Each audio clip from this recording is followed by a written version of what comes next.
चलो। Good morning everyone. भाई हम लोग फर्स्ट इन डेज आज स्टार्ट करने जा रहे हैं, दैट इज इन डेज 41। अरे ताली बजा रहे हैं। ऐसे बहुत सारे करेंगे भाई, ठीक है ना।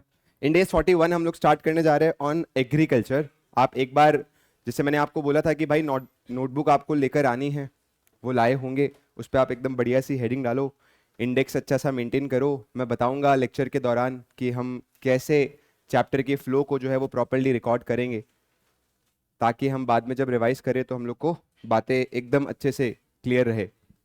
सबने यहाँ से नोट्स कलेक्ट कर लिए? यस। देखो आपको एक बार ऐसे तो ग्रुप में इन्फॉर्म कर ही दिया है, बाकी मैं बता देता हूँ कि आपको बुक फॉर्म में मिलेंगे। बट बुक क्योंकि प्रिंटिंग में गई हुई है, इसलिए जो 2 इंडेस है वो आपको एज सच नोट्स में देके रखे हुए हैं। हम लोग के इससे 5 या 7 दिन जो है वो एज इन प्रॉपरली हैंडल हो जाएंगे। ये वाली बात क्लियर है? सबसे पहले हम लोग 41 स्टार्ट करें, it is the part 2 of the notes, right. तो आप नोट्स में भी 41 निकाल के रखिए, बिकॉज उसमें भी हम लोग साइड बाय साइड मार्किंग करते रहेंगे। एंड नोटबुक में आप हेडिंग डाल के रखिए जिसमें हम लोग क्वेश्चन सॉल्विंग और कुछ चीजों को सिंप्लीफाई करने के लिए जो लिखने जरूरी है बातें, वो हम लोग लिखेंगे, राइट। इन डेज 41 एग्रीकल्चर।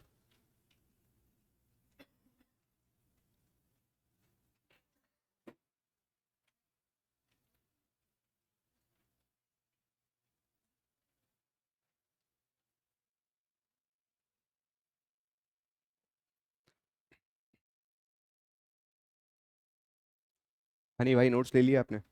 गुड। इन डेज 41 एग्रीकल्चर। देखो, जब भी हम लोग ऐसे कोई इन डेज का टाइटल अपने बुक में लिखेंगे तो मैं आपको बाजू में ना वेटेज और एग्जाम में आने की फ्रीक्वेंसी, और आप जब रिवाइज करने बैठो तो आपको कितना समय देना है ये लिखवाऊंगा। वेटेज इसलिए लिखाऊंगा बिकॉज तुम में थोड़ी सी चुल रहती है कि सर बता तो कितने मार्क्स का आता है। इजी लगता है तो अच्छी बात लगती है कि ज्यादा मार्क्स का आ रहा है। हार्ड लगता है तो ऐसा लगता है कि सर थोड़ा सा कम मार्क्स का होता तो हम लोग रिलैक्स रहते, राइट।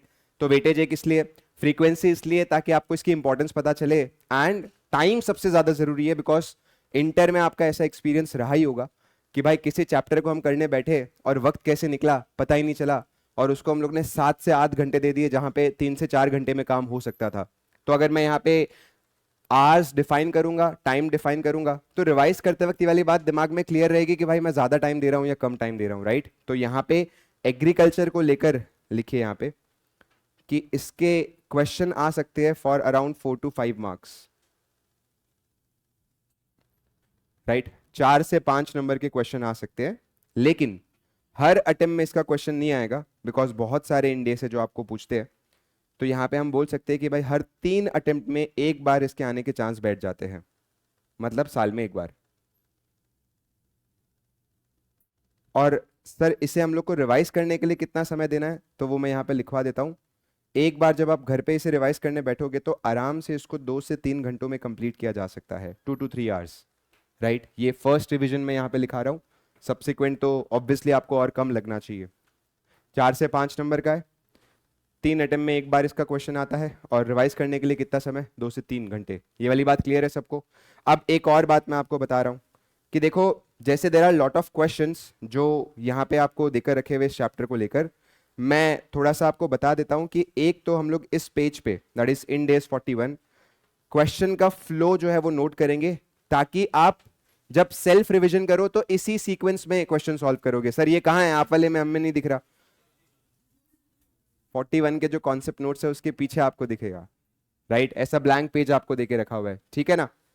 तो यहाँ पे हम लोग क्लास के अंदर किस फ्लो में कौन सा क्वेश्चन कब पिक किए हैं, वो अगर आप रिकॉर्ड करके रखोगे तो कल जाके जब हम रिवाइज करेंगे, खत्म हो गया बेटा, मिलेंगे मिलेंगे, ठीक है ना।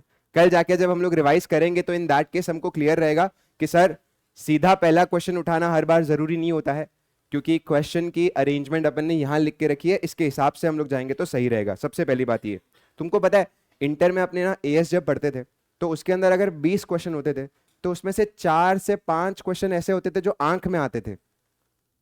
पूरा क्वेश्चन भी थियरी है और आंसर भी थियरी है, और हमेशा हमको वही क्वेश्चन परेशान करते थे।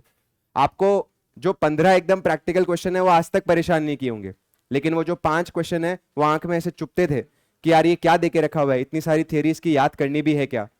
लेकिन जब आपने पेपर नोटिस किया होगा तो उस क्वेश्चन में से कोई भी क्वेश्चन आपको आता हुआ नहीं दिखा होगा, राइट। तो इसीलिए एफआर के अंदर भी ऐसा है, आपको हर इंडेस में कुछ ऐसे है जो एब्सोल्युटली थियरी क्वेश्चन है। वो थियरी क्वेश्चन के आने के चांस कुछ के थोड़े बहुत बैठते हैं, कुछ के तो बिल्कुल नहीं बैठते। और जैसे कि मैंने आपको फर्स्ट डे पे बोला था कि भाई सब्जेक्ट इजी है बट क्या है अपने लिए लेंदी है।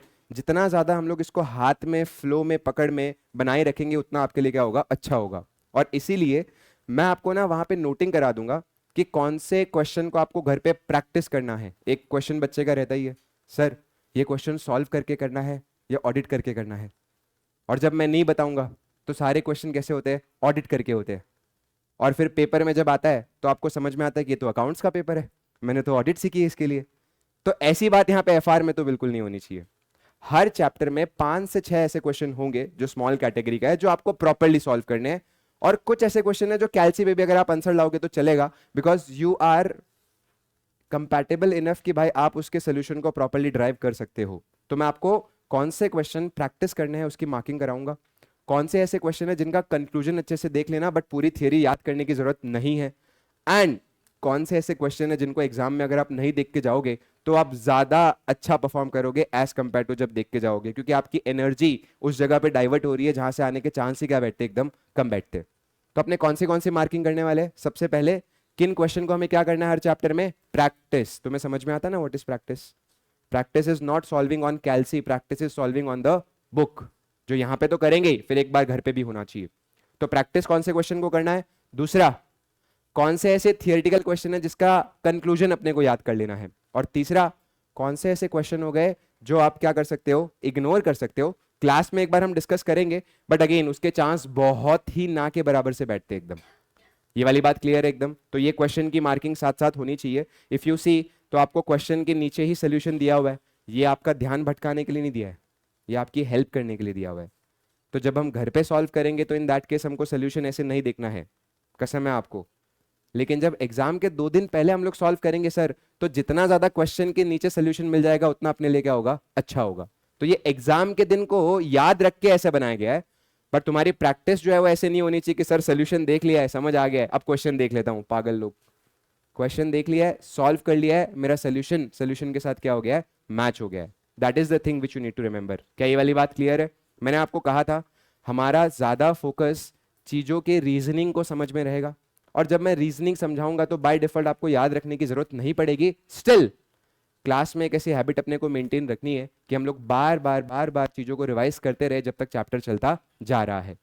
तुम लोग को घर पे सिर्फ 15 से 20 मिनट दे देना है उस चैप्टर को लेकर। ये बात मैं हर क्लास में दोहराता रहूंगा, बिकॉज मैंने ऐसे ऑब्जर्व किया हुआ है हम यूजुअली उन्हीं बातों को भूलते हैं जो बहुत ऑर्डिनरी सी रहती है। तो मैं बार बार आपको याद दिलाता रहूंगा तो सफर बहुत लंबा है। कम से कम अपने को मेरे बहाने रिमाइंडर तो मिलता रहेगा कि हाँ यार थोड़ा बहुत रिवाइज करना जरूरी है। बट उसका प्रेशर मत लेना, कुछ दिन ऐसे आएंगे जब आप रिवाइज नहीं कर पाओगे, चलेगा, कोई टेंशन वाली बात नहीं है। हर दिन नहीं चलेगा, बस ये ध्यान में रखना भाई।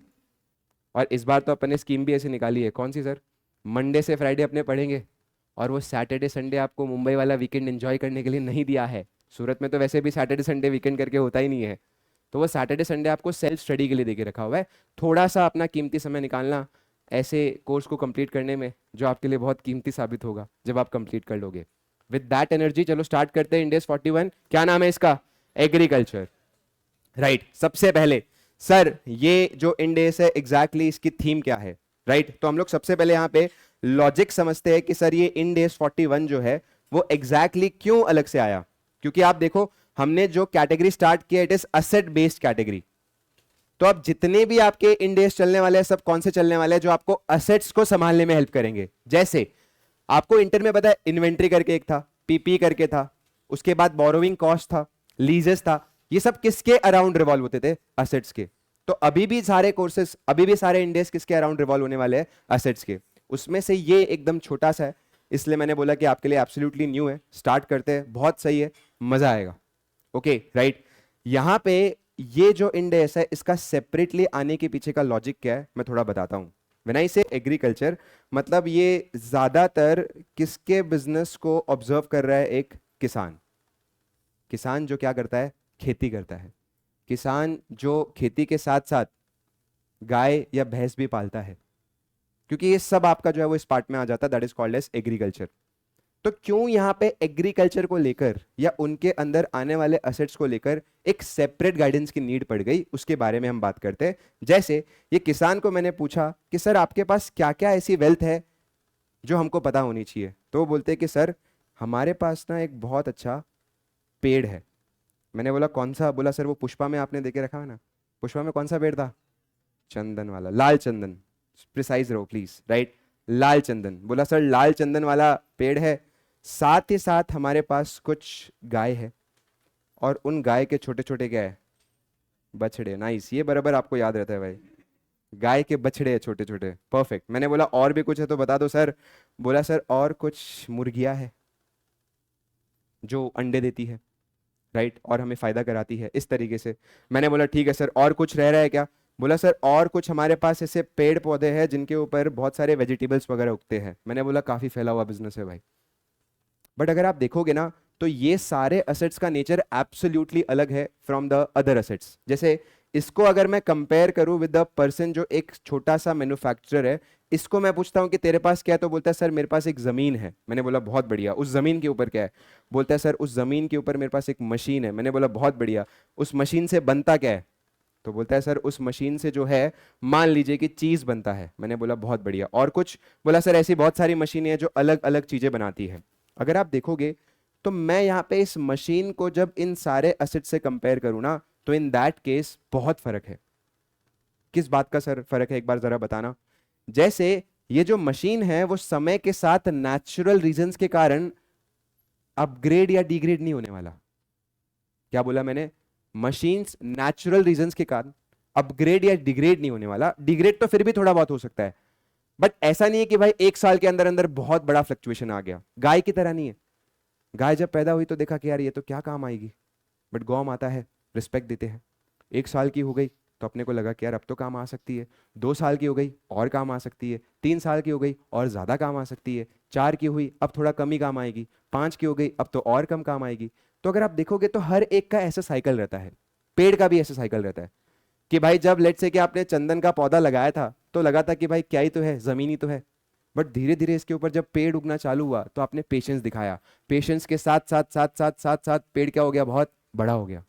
एंड जब वो बड़ा हुआ हर दिन आपको वो क्या कर रहा था? अच्छी वैल्यू प्रोवाइड कर रहा था। ये बात आपको समझ में आ रही है? तो इसीलिए इनको लेकर एक अलग से गाइडेंस देनी बहुत जरूरी थी for a very simple reason. आप यहां पे मशीन को अगर देखो तो सबसे पहली बात, मशीन को अलग से कहीं और डालने की जरूरत नहीं है, क्योंकि इसकी कॉस्ट आप प्रॉपर्ली मेजर कर सकते हो। सर कैसे? बहुत सिंपल है। मैंने कहीं से मशीन खरीदी, उसके मैंने 10 लाख रुपए दिए, और मुझे कोई पूछा कि सर ये मशीन आपको कितने में पड़ी, तो मेरा आंसर क्या होगा? 10 लाख। सर ऐसे तो गाय का भी कर सकते हो ना सर, ऐसे भेदभाव क्यों कर रहे हो? सही बात है आपकी। मैंने एक गाय कहीं से खरीदी और उसके मैंने सपोज 50,000 रुपए दिए, परफेक्टली फाइन। बट उस गाय से निकले हुए बछड़े के मैंने कितने पैसे दिए, क्या तुम में से कोई बता सकता है क्या? How to value? बताओ जरा, सोचो। गाय से निकले हुए बछड़े, मुर्गे से निकले हुए क्या बोलते हैं उसको, चूजे, चूजे, उनकी वैल्यू आप कैसे निकालोगे? क्योंकि ये तो आपको नेचुरली ऑब्टेन हुए। तो इन दैट केस आप ऐसा नहीं बोल सकते ना कि सर मैंने गाय को चारा खिलाया था, चारा के कारण तो बछड़ा नहीं निकला। आपको भी पता है, मुझे भी पता है। Let's clear on that part, ठीक है ना? ये बचपन की बातें हैं, परी आई थी। रियलिटी ऐसे थोड़ी ना होती है। तो हमको भी पता है कि sir this is absolutely due to natural reason. चलो ठीक है, गाय से निकले हुए दूध को आप किस तरीके से मेजर करोगे? ये भी तो आपको कैसे ऑब्टेन हो रहा है? नेचुरली। प्लांट से निकले हुए फ्रूट्स को आप कैसे मेजर करोगे? ये भी तो आपको कैसे ऑब्टेन हो रहा है? नेचुरली। तो जब आप आम तौर पे कोई चीज खरीदते हो, जैसे नॉर्मल एक इन्वेंट्री है, एसी, टीवी, तो इनकी कॉस्ट को निकाला जा सकता है। इसीलिए जब मैं इसको इंडेस 2 के अंदर भेजता हूं और बोलता हूं बताओ इन्वेंट्री को किस तरीके से वैल्यू करना है, तो इंडेस 2 क्या बोलता है? हमारे यहाँ की तो सर सारी इन्वेंट्री किस पे मेजर होगी? कॉस्ट पे मेजर होगी। और यहाँ की जो इन्वेंट्री है बेचारे एग्रीकल्चरल असेट्स की इन्वेंट्री, इनकी तो कॉस्ट ही नहीं है। तो इंडेस 2 में तो इनको ऐसे प्रॉपर्ली इग्नोर ही कर दिया कि सर ये तो गलत हो गया, आपकी तो कॉस्ट ही नहीं है तो आपको तो मेजर ही नहीं करेंगे। बट आप बताओ, क्या दूध आपको फायदा नहीं देने वाला? देने वाला है, तो उसकी वैल्यू तो आपने लिखी नहीं है। इसलिए इन डेज 2 में उसका ट्रीटमेंट नहीं हो सकता था। सेम पीपी बोलता है। अगर आपने पीपी पढ़ा रहेगा तो मैंने आपको बताया था, इनिशियली आप पीपी को किस पे मेजर करते हो? कॉस्ट पे। लेकिन गाय के जो बछड़े है उसकी तो कॉस्ट ही नहीं है, तो क्या इसका मतलब बछड़े का अधिकार नहीं है एसेट की कैटेगरी में दिखने का? है सर, हर बछड़े का है, लेकिन कैसे दिखेगा? There is no amount parallelly which you can show. तो इसीलिए प्रॉपरली हम एक एक बायोलॉजिकल एसेट को किस तरीके से अपने बुक्स में दिखा सकते हैं, ये वाली बात को एस्टैब्लिश करने के लिए एक अलग से गाइडेंस की बहुत जरूरत थी। पहले ऐसा कोई दिक्कत नहीं थी, लोगों को लगता था कि किसान का बिजनेस छोटा सा ही तो होता है, क्या तो इससे अकाउंटिंग करवा रहे हो यार, छोड़ो ना, हिसाब किताब हाथ में रहता है। बट धीरे धीरे ये नोटिस हुआ कि नहीं यार, आधी इकोनॉमी एग्रीकल्चर से ही चलती है हर देश की, मोस्टली की। तो वहां पे अगर आप इनके लिए ऐसी कोई गाइडेंस नहीं बनाओगे तो काम नहीं चलेगा। आज भी हमारा जो टैरिफ का मुद्दा है वो इस एग्रीकल्चर को लेके ही अटका हुआ है कि बाहर वाले आना चाहते हैं, बट हम बुलाना चाहते हैं क्या? नहीं। तो कंपनीज इतनी सारी है जो एग्रीकल्चर में इन्वॉल्व है, तो आप ऐसे इग्नोर नहीं कर सकते। एंड दैट्स वाई इसके ऊपर अलग से एक स्टैंडर्ड बना जिसका नाम था इंटरनेशनल अकाउंटिंग स्टैंडर्ड 41। और हमने बोला मस्त है, अपने भी टाप लेते हैं, और हमने क्या नाम रख दिया? End AS 41। याद दिला दूं मैं, 100 के नीचे की सीरीज और 100 के ऊपर की सीरीज आईएफआरएस। ये वाली बात समझ में आई? और प्लस एक और थोड़ा सा हम लॉजिक यहाँ पे समझ लेते। आज यहाँ पे सपोज प्रणव एक फार्मर है, और प्रणव क्या करता है? गाय को पालता है, पोसता है, पूरे साल भर वो पालन पोषण का खर्चा करता है। और जब गाय की यहाँ पे एज ग्रो होती है तो उसका फायदा बेचारा अपने बुक्स में दिखाई नहीं पाता। ये कितनी गलत बात है। यहाँ पे सिर्फ वही आदमी दिखा पाएगा जिसने मेच्योर गाय को हैंडल किया हुआ है। ये तो गलत है ना यार। बचपन में जो साथ में था पूरे साल भर, उसे भी तो गाय की इस फिजिकल ग्रोथ का फायदा दिखाने का मौका क्या हो मिलना चाहिए। सेम पेड़ की बात आ जाती है कि जब पेड़ आपका फिजिकली ग्रो हो रहा है तो इसको मौका मिलना चाहिए कि मैं इसकी फिजिकल ग्रोथ अपने बुक्स में क्या कर सकूं, दिखा सकूं। तो इंड एस 41 आपको ऐसा मेजरमेंट सिस्टम प्रोवाइड करता है, क्योंकि इंड एस 41 का थीम ही क्या पता है क्या सर? हमारे अंडर जितने भी असेट्स आते हैं उन सबको आप कॉस्ट पे मेजर नहीं करोगे। मैंने बोला क्यों? क्योंकि कॉस्ट तो आप निकाल ही नहीं सकते मोस्टली असेट्स की, और इसीलिए आप उसे किस पे मेजर करोगे? Fair value less cost to sell. What is fair value? क्या समझ में आता है आपको फेयर वैल्यू से? Market value. और कॉस्ट टू सेल का मतलब हो गया सेलिंग कॉस्ट। तो मतलब यहां पे पूरा परसेप्शन है कि कोई भी असेट मैं कितने भाव पे बेच पाऊंगा, वो बेचने की वैल्यू मुझे अपने बुक्स में क्या करनी है? शोकेस करनी है। क्या आपको ये बात समझ में आ रही है? तो आपने गाय कितने में खरीदी वो मैटर नहीं करती है, आप गाय कितने में बेचने वाले हो वो मैटर करता है। वापिस से आप सुन लो, आपने बायोलॉजिकल एसेट कितने में खरीदा क्या वो मैटर करता है क्या? नहीं। आप उस बायोलॉजिकल एसेट को कितने में बेचने वाले हो वो मैटर करता है। ये एक बात आपने समझ ली ना, तो आपने 41 समझ लिया। बहुत सिंपल सी बात है। एक सिंपल सा मैं आपको ना एग्जांपल यहां पे बताता हूं। लेट्स से फॉर एग्जांपल कि यहां पे ये है मनन। मनन हमारा फार्मर है, गाय भैंस चराता है, ठीक है ना? पढ़ ले बेटा। मनन हमारा फार्मर है, गाय भैंस चराता है। और इधर ये है प्रणव, जिसके पास बहुत सारी गाय है। अब मनन क्या करता है कि प्रणव से एक गाय खरीदता है, सिर्फ एक गाय, और इस केस में उसे कितना रुपए देता है? सपोज 12 लाख। लेकिन अपने इकोनॉमी में सिस्टम ऐसा चलता है कि जिस आदमी ने भी गाय बेची है, यहां पे बेचने वाला कौन है? मनन या प्रणव? जिसने भी गाय बेची है उसे ना एक ट्रांजैक्शन कॉस्ट बेयर करनी पड़ती है 2% ऑफ द सेलिंग प्राइस। जरा बताओ कितनी अमाउंट? राइट, 12 लाख का 2% 24,000। अरे बोलो। बट क्या मनन पे कर रहा है या प्रणव पे कर रहा है? तो मैं यहां पे किसका अकाउंटेंट हूं पता है? मनन का। मैंने बोला मनन जी बहुत बढ़िया बैठे भी हो, कहां से ली ये गाय? तो बोला कि सर प्रणव से ली है। मैंने बोला कितने में ली? कितने में ली? 12 लाख में। बोला सर सही बात है, आप एक काम करो, एंट्री पास करो टू बैंक अकाउंट। और यहाँ पे मनन ने कितने की एंट्री पास कर दी? 12 लाख की। क्या आपको ये बात समझ में आई? अब सबसे बड़ा सवाल है कि हमें अपने बुक्स में असेट दिखाना है, बट ये कोई आम असेट नहीं है। ये जो असेट है इसका नाम क्या है? Biological asset. और मैंने क्या बोला था? बायोलॉजिकल असेट आप कितने में खरीदते हो ये मैटर नहीं करता, आपको बेचकर कितना वैल्यू मिल सकता है ये मैटर करता है। तो खरीदी तो कितने में पड़ी है? 12 लाख में।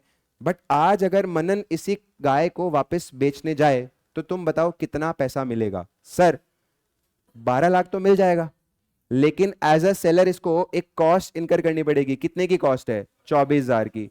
तो मनन को कितना पैसा मिलने वाला है? 11,76,000।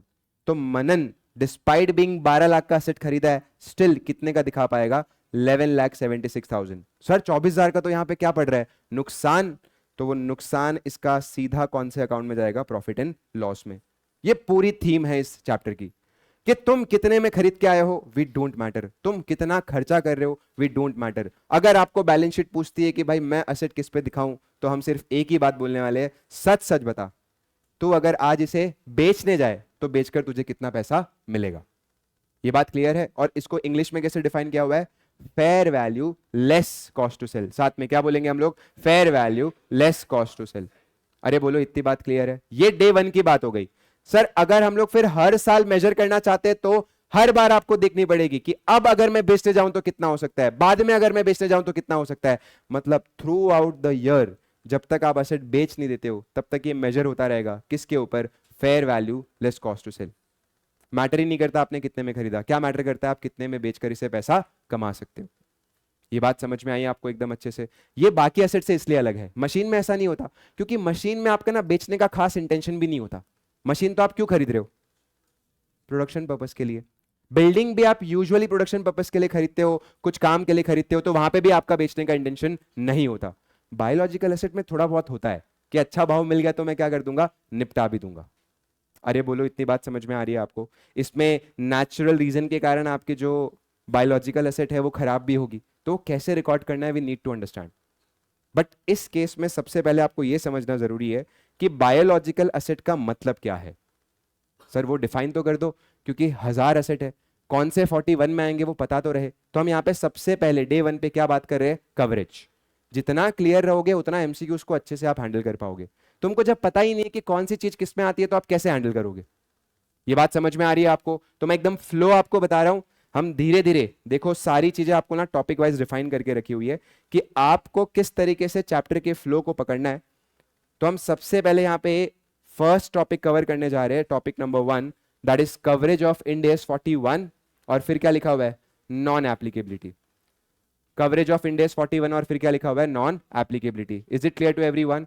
यहाँ पे एक छोटा सा चार्ट हम बनाएंगे, राइट? चार्ट देखो यहाँ पे एप्लीकेबिलिटी के एकदम बाजू में,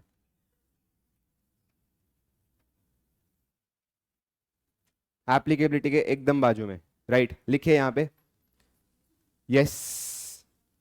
हाँ, प्रिंट नहीं मिली। और किसको किसको नहीं मिली है? तुम्हें मिल जाएगी, टेंशन मत लीजिए, तब तक तुम एक बार नोटबुक में बना लीजिए, राइट? चलिए लिखिए यहाँ पे बायोलॉजिकल एसेट्स,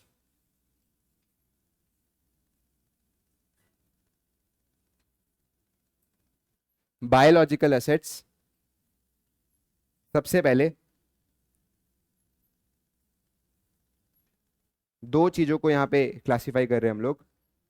व्हेन आई से असेट, उसमें एक आ जाता है यहां पे लिविंग, लिविंग जिंदा plant and animal,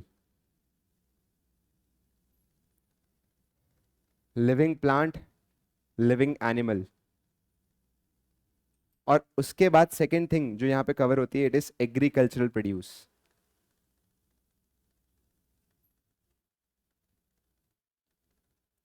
agricultural produce at the time of harvest.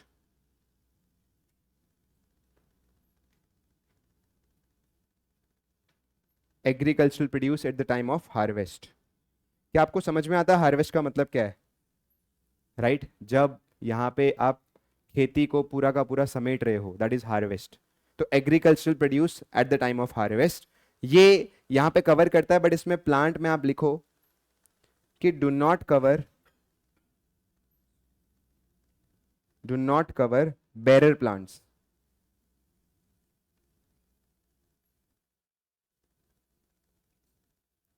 Do not cover bearer plants. तो पहली बात तो ये बेरर प्लांट जो है वो हम लोग को समझना बहुत जरूरी है। और लिखो यहाँ पे जो बेरर प्लांट है, it is covered under end AS 16। It is covered under end AS 16। एक एग्जाम का क्वेश्चन था, उसमें एक एग्जाम का क्वेश्चन था, उसके अंदर यही आया था कि भाई जो बेरर प्लांट है वो कौन सा इंडेस कवर करता है, and you should know it is Ind AS 16। तो आराम से हम जाते हैं। सर बायोलॉजिकल एसेट में क्या क्या आता है, आपको सबसे पहले ये समझना जरूरी है कि एक फार्मर के बहुत सारे एसेट्स हो सकते हैं। तो जस्ट बिकॉज कि आप फार्मर हो आपके सारे एसेट्स पे 41 लगेगा, ये बोलना गलत है। जैसे फार्मर के क्या क्या एसेट हो सकते हैं, लेट्स से कि मैं एक आम किसान हूं, तो सबसे पहले मैं महिंद्रा का ट्रैक्टर खरीद सकता हूं, मस्त उस पर फोटो खिंचा ली। बट ये ट्रैक्टर क्या 41 में आएगा क्या? नहीं सर, क्योंकि ट्रैक्टर यहां पे है ही नहीं कहीं पे। क्या ट्रैक्टर लिविंग एनिमल है क्या? नहीं। आजकल लोग फिर भी गाड़ी को ऐसे करते हैं। मैं एक आध ऐसे रील देख रहा था, उसमें ऐसा था कि गाड़ी को ऐसे पूछ रहे हो कि भाई वृंदावन जाओगे क्या, तो गाड़ी का टायर बोलता है नो। फिर पूछते हैं मनाली जाओगे क्या, तो उसकी हेडलाइट ऐसे चमकती है चल। तो लोग बनाने की कोशिश करते हैं किसको? गाड़ी को। क्या? Living being. बट आप मान लो भाई लड़कों, खास करके आपको बोल रहा हूं, वो लिविंग नहीं है। तो ट्रैक्टर तो सर किस में कवर होगा? इंड एस 16 में कवर होगा, विच इज पीपी।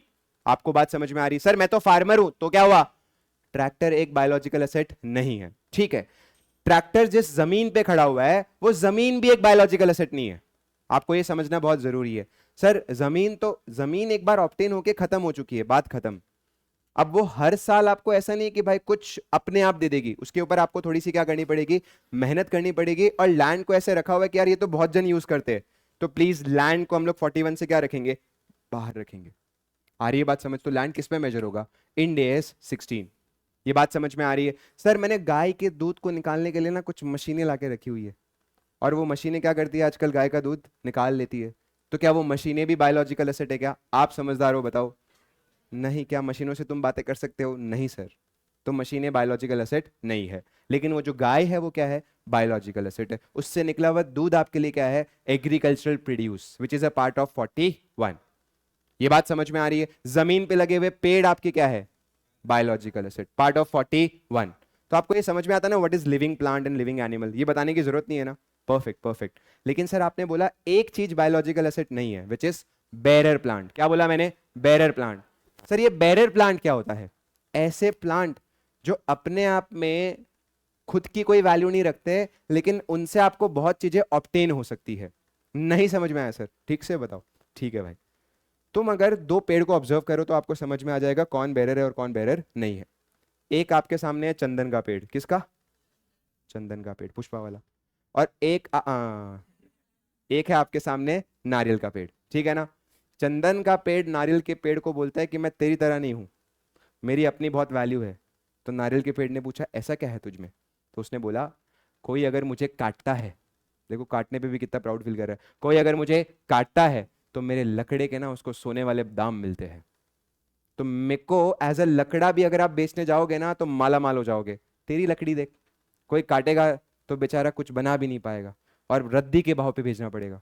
तो इन दैट केस दोनों में फर्क क्या हो गया?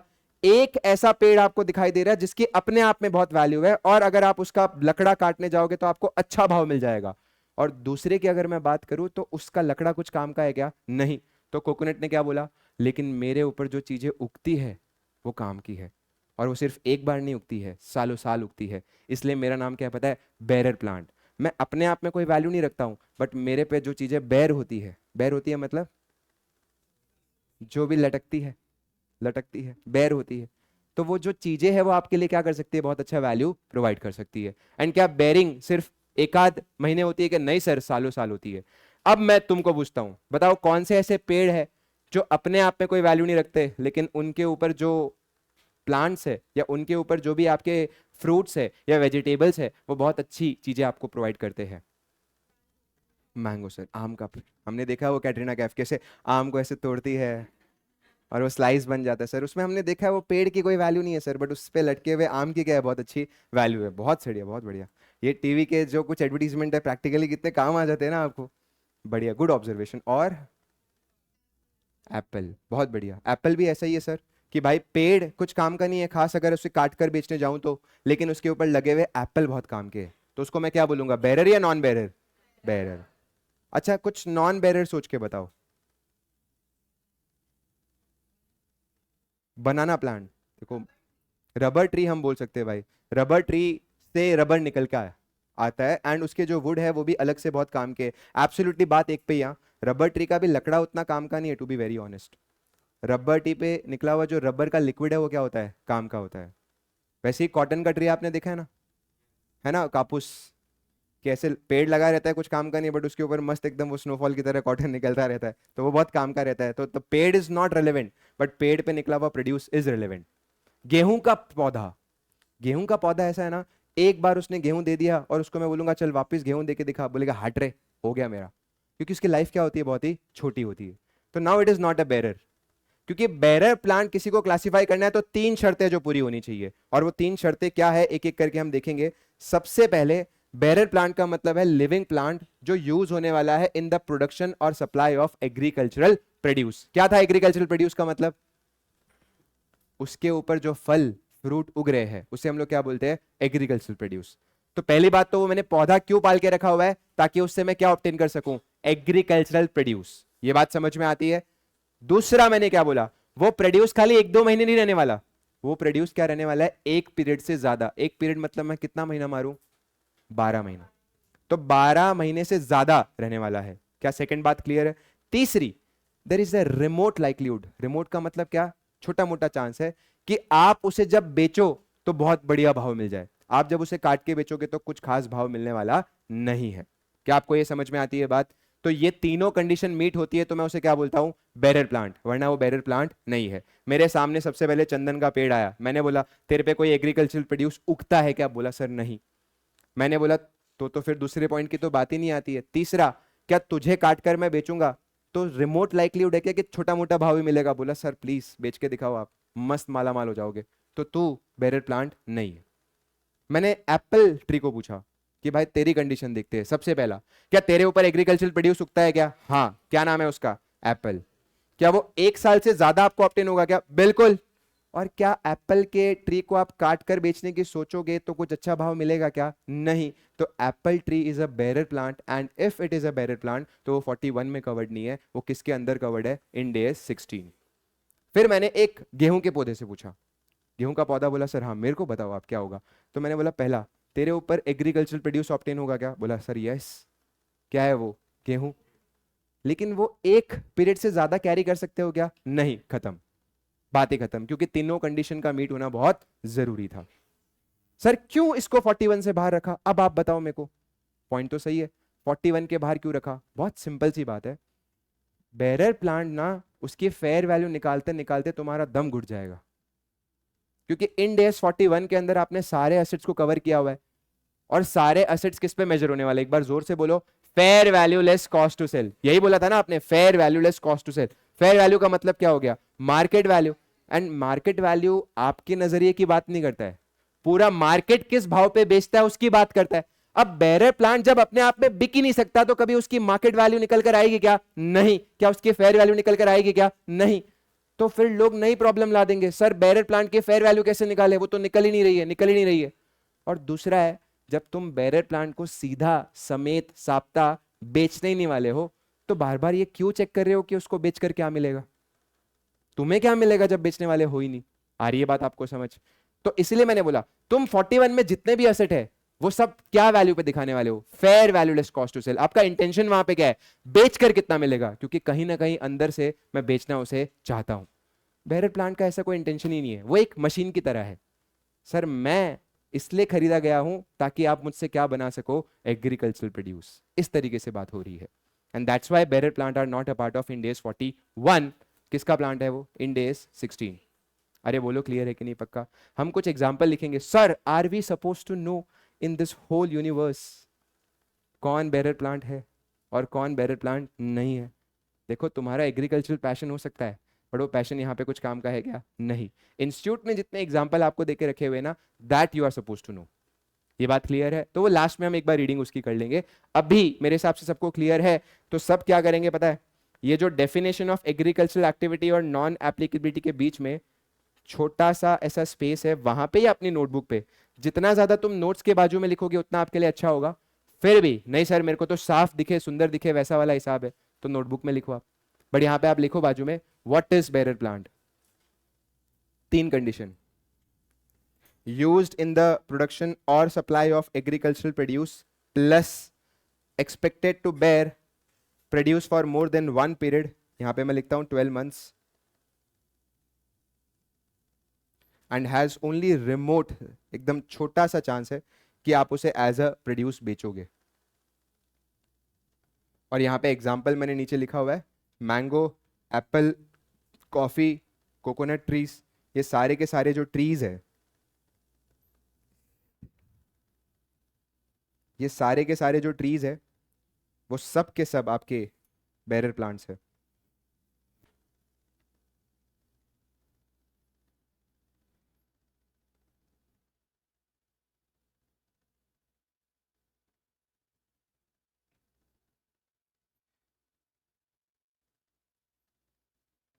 यस। क्या? नीम का जो पेड़ होता है, सर नीम का जो लकड़ी है, हमने अभी अभी देखा कुंभ मेला के अंदर, लोग ब्रश नहीं कर पा रहे थे तो किसी आदमी ने ऐसे उसको दातून बना के बेचा था तो बढ़िया भाव मिला था। तो सर उसे बेरर बोले या ना बोले समझ नहीं आ रहा, ऐसी कुछ बात कर रहा है क्या तू? यार, तुम नीम का पेड़ जो है अगर मार्केट में अच्छे भाव पे बेच सकते हो एंड बेचने वाले हो, अगर उसका लकड़ा उतना कीमती है तो it is non bearer plant, और उतना कीमती नहीं है तो इट इज बेरर। तो ये सोसाइटी पे डिपेंड करता है। अब अमेरिका में आप जाओगे और नीम को ऐसे बोलोगे कि भाई तेरा क्या भाव है, तो बोलेगा यहाँ वाले लोग तो ब्रश ही करते हैं सर, हमको यूज़ ही नहीं करते, इंडिया में यूज़ कर लेते हैं। तो वो उस पर डिपेंड करता है, ठीक है ना। ज़्यादातर हमारे देश में भी नीम का पेड़ उसकी पत्तियों के लिए उगाया जाता है, ऑक्सीजन के लिए उगाया जाता है, बट लकड़े के लिए तो नहीं, जितना मेरी जानकारी है। बाकी मैं भी फुल फ्लेजेड फार्मर तो नहीं हूँ, ना बनना चाह रहा हूँ अभी तो। राइट, इतना आप लिख लीजिए आराम से।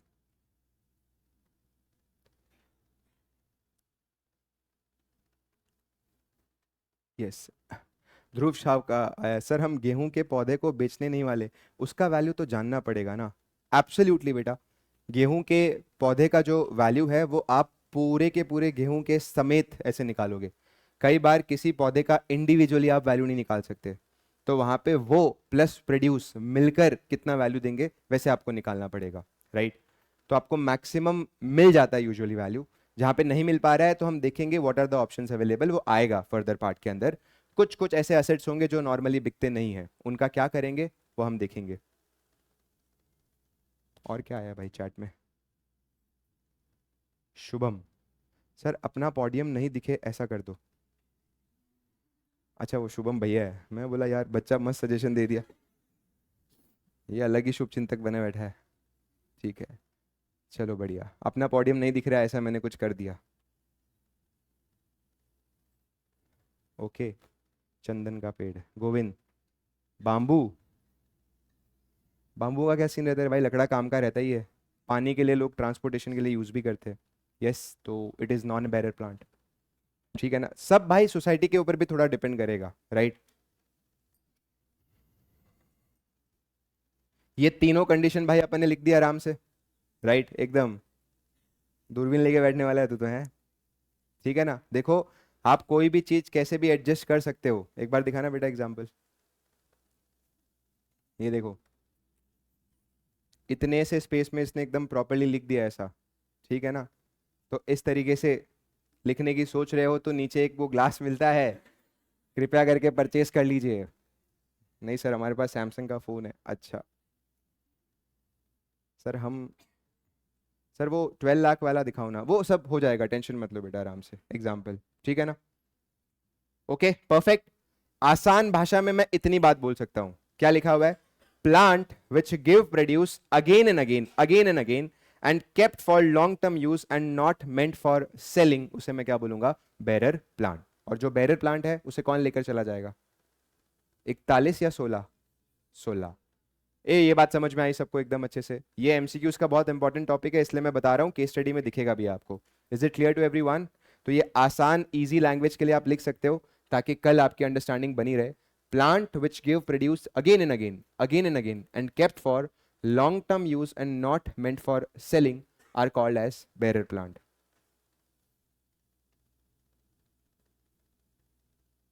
Covered by 16। इन डे 16 किस पे, एक बार याद दिलाना। पीपी, सुन लो वापिस, किस पे? PP, PP property plant and equipment, ठीक है, डन। तो अब मुझे बताओ, क्या 41 में हम डिस्कस करें कॉस्ट में क्या आता है और क्या नहीं आता है? जैसे हम लोग 16 में डिस्कस करते हैं ना, हमारा सबसे पहला टॉपिक क्या होता है? What does it includes in the cost and what it exclude. जैसे पीपी में यही किया था अपन ने। इधर डिस्कशन का मुद्दा बनता है क्या? नहीं, क्योंकि कॉस्ट हम लोग को फर्क पड़ता ही नहीं है। हम लोग के लिए क्या फर्क पड़ता है? What fair value less cost to sell. ये बात समझ में आई आप सबको एकदम? करण भाई क्लियर एकदम अच्छे से?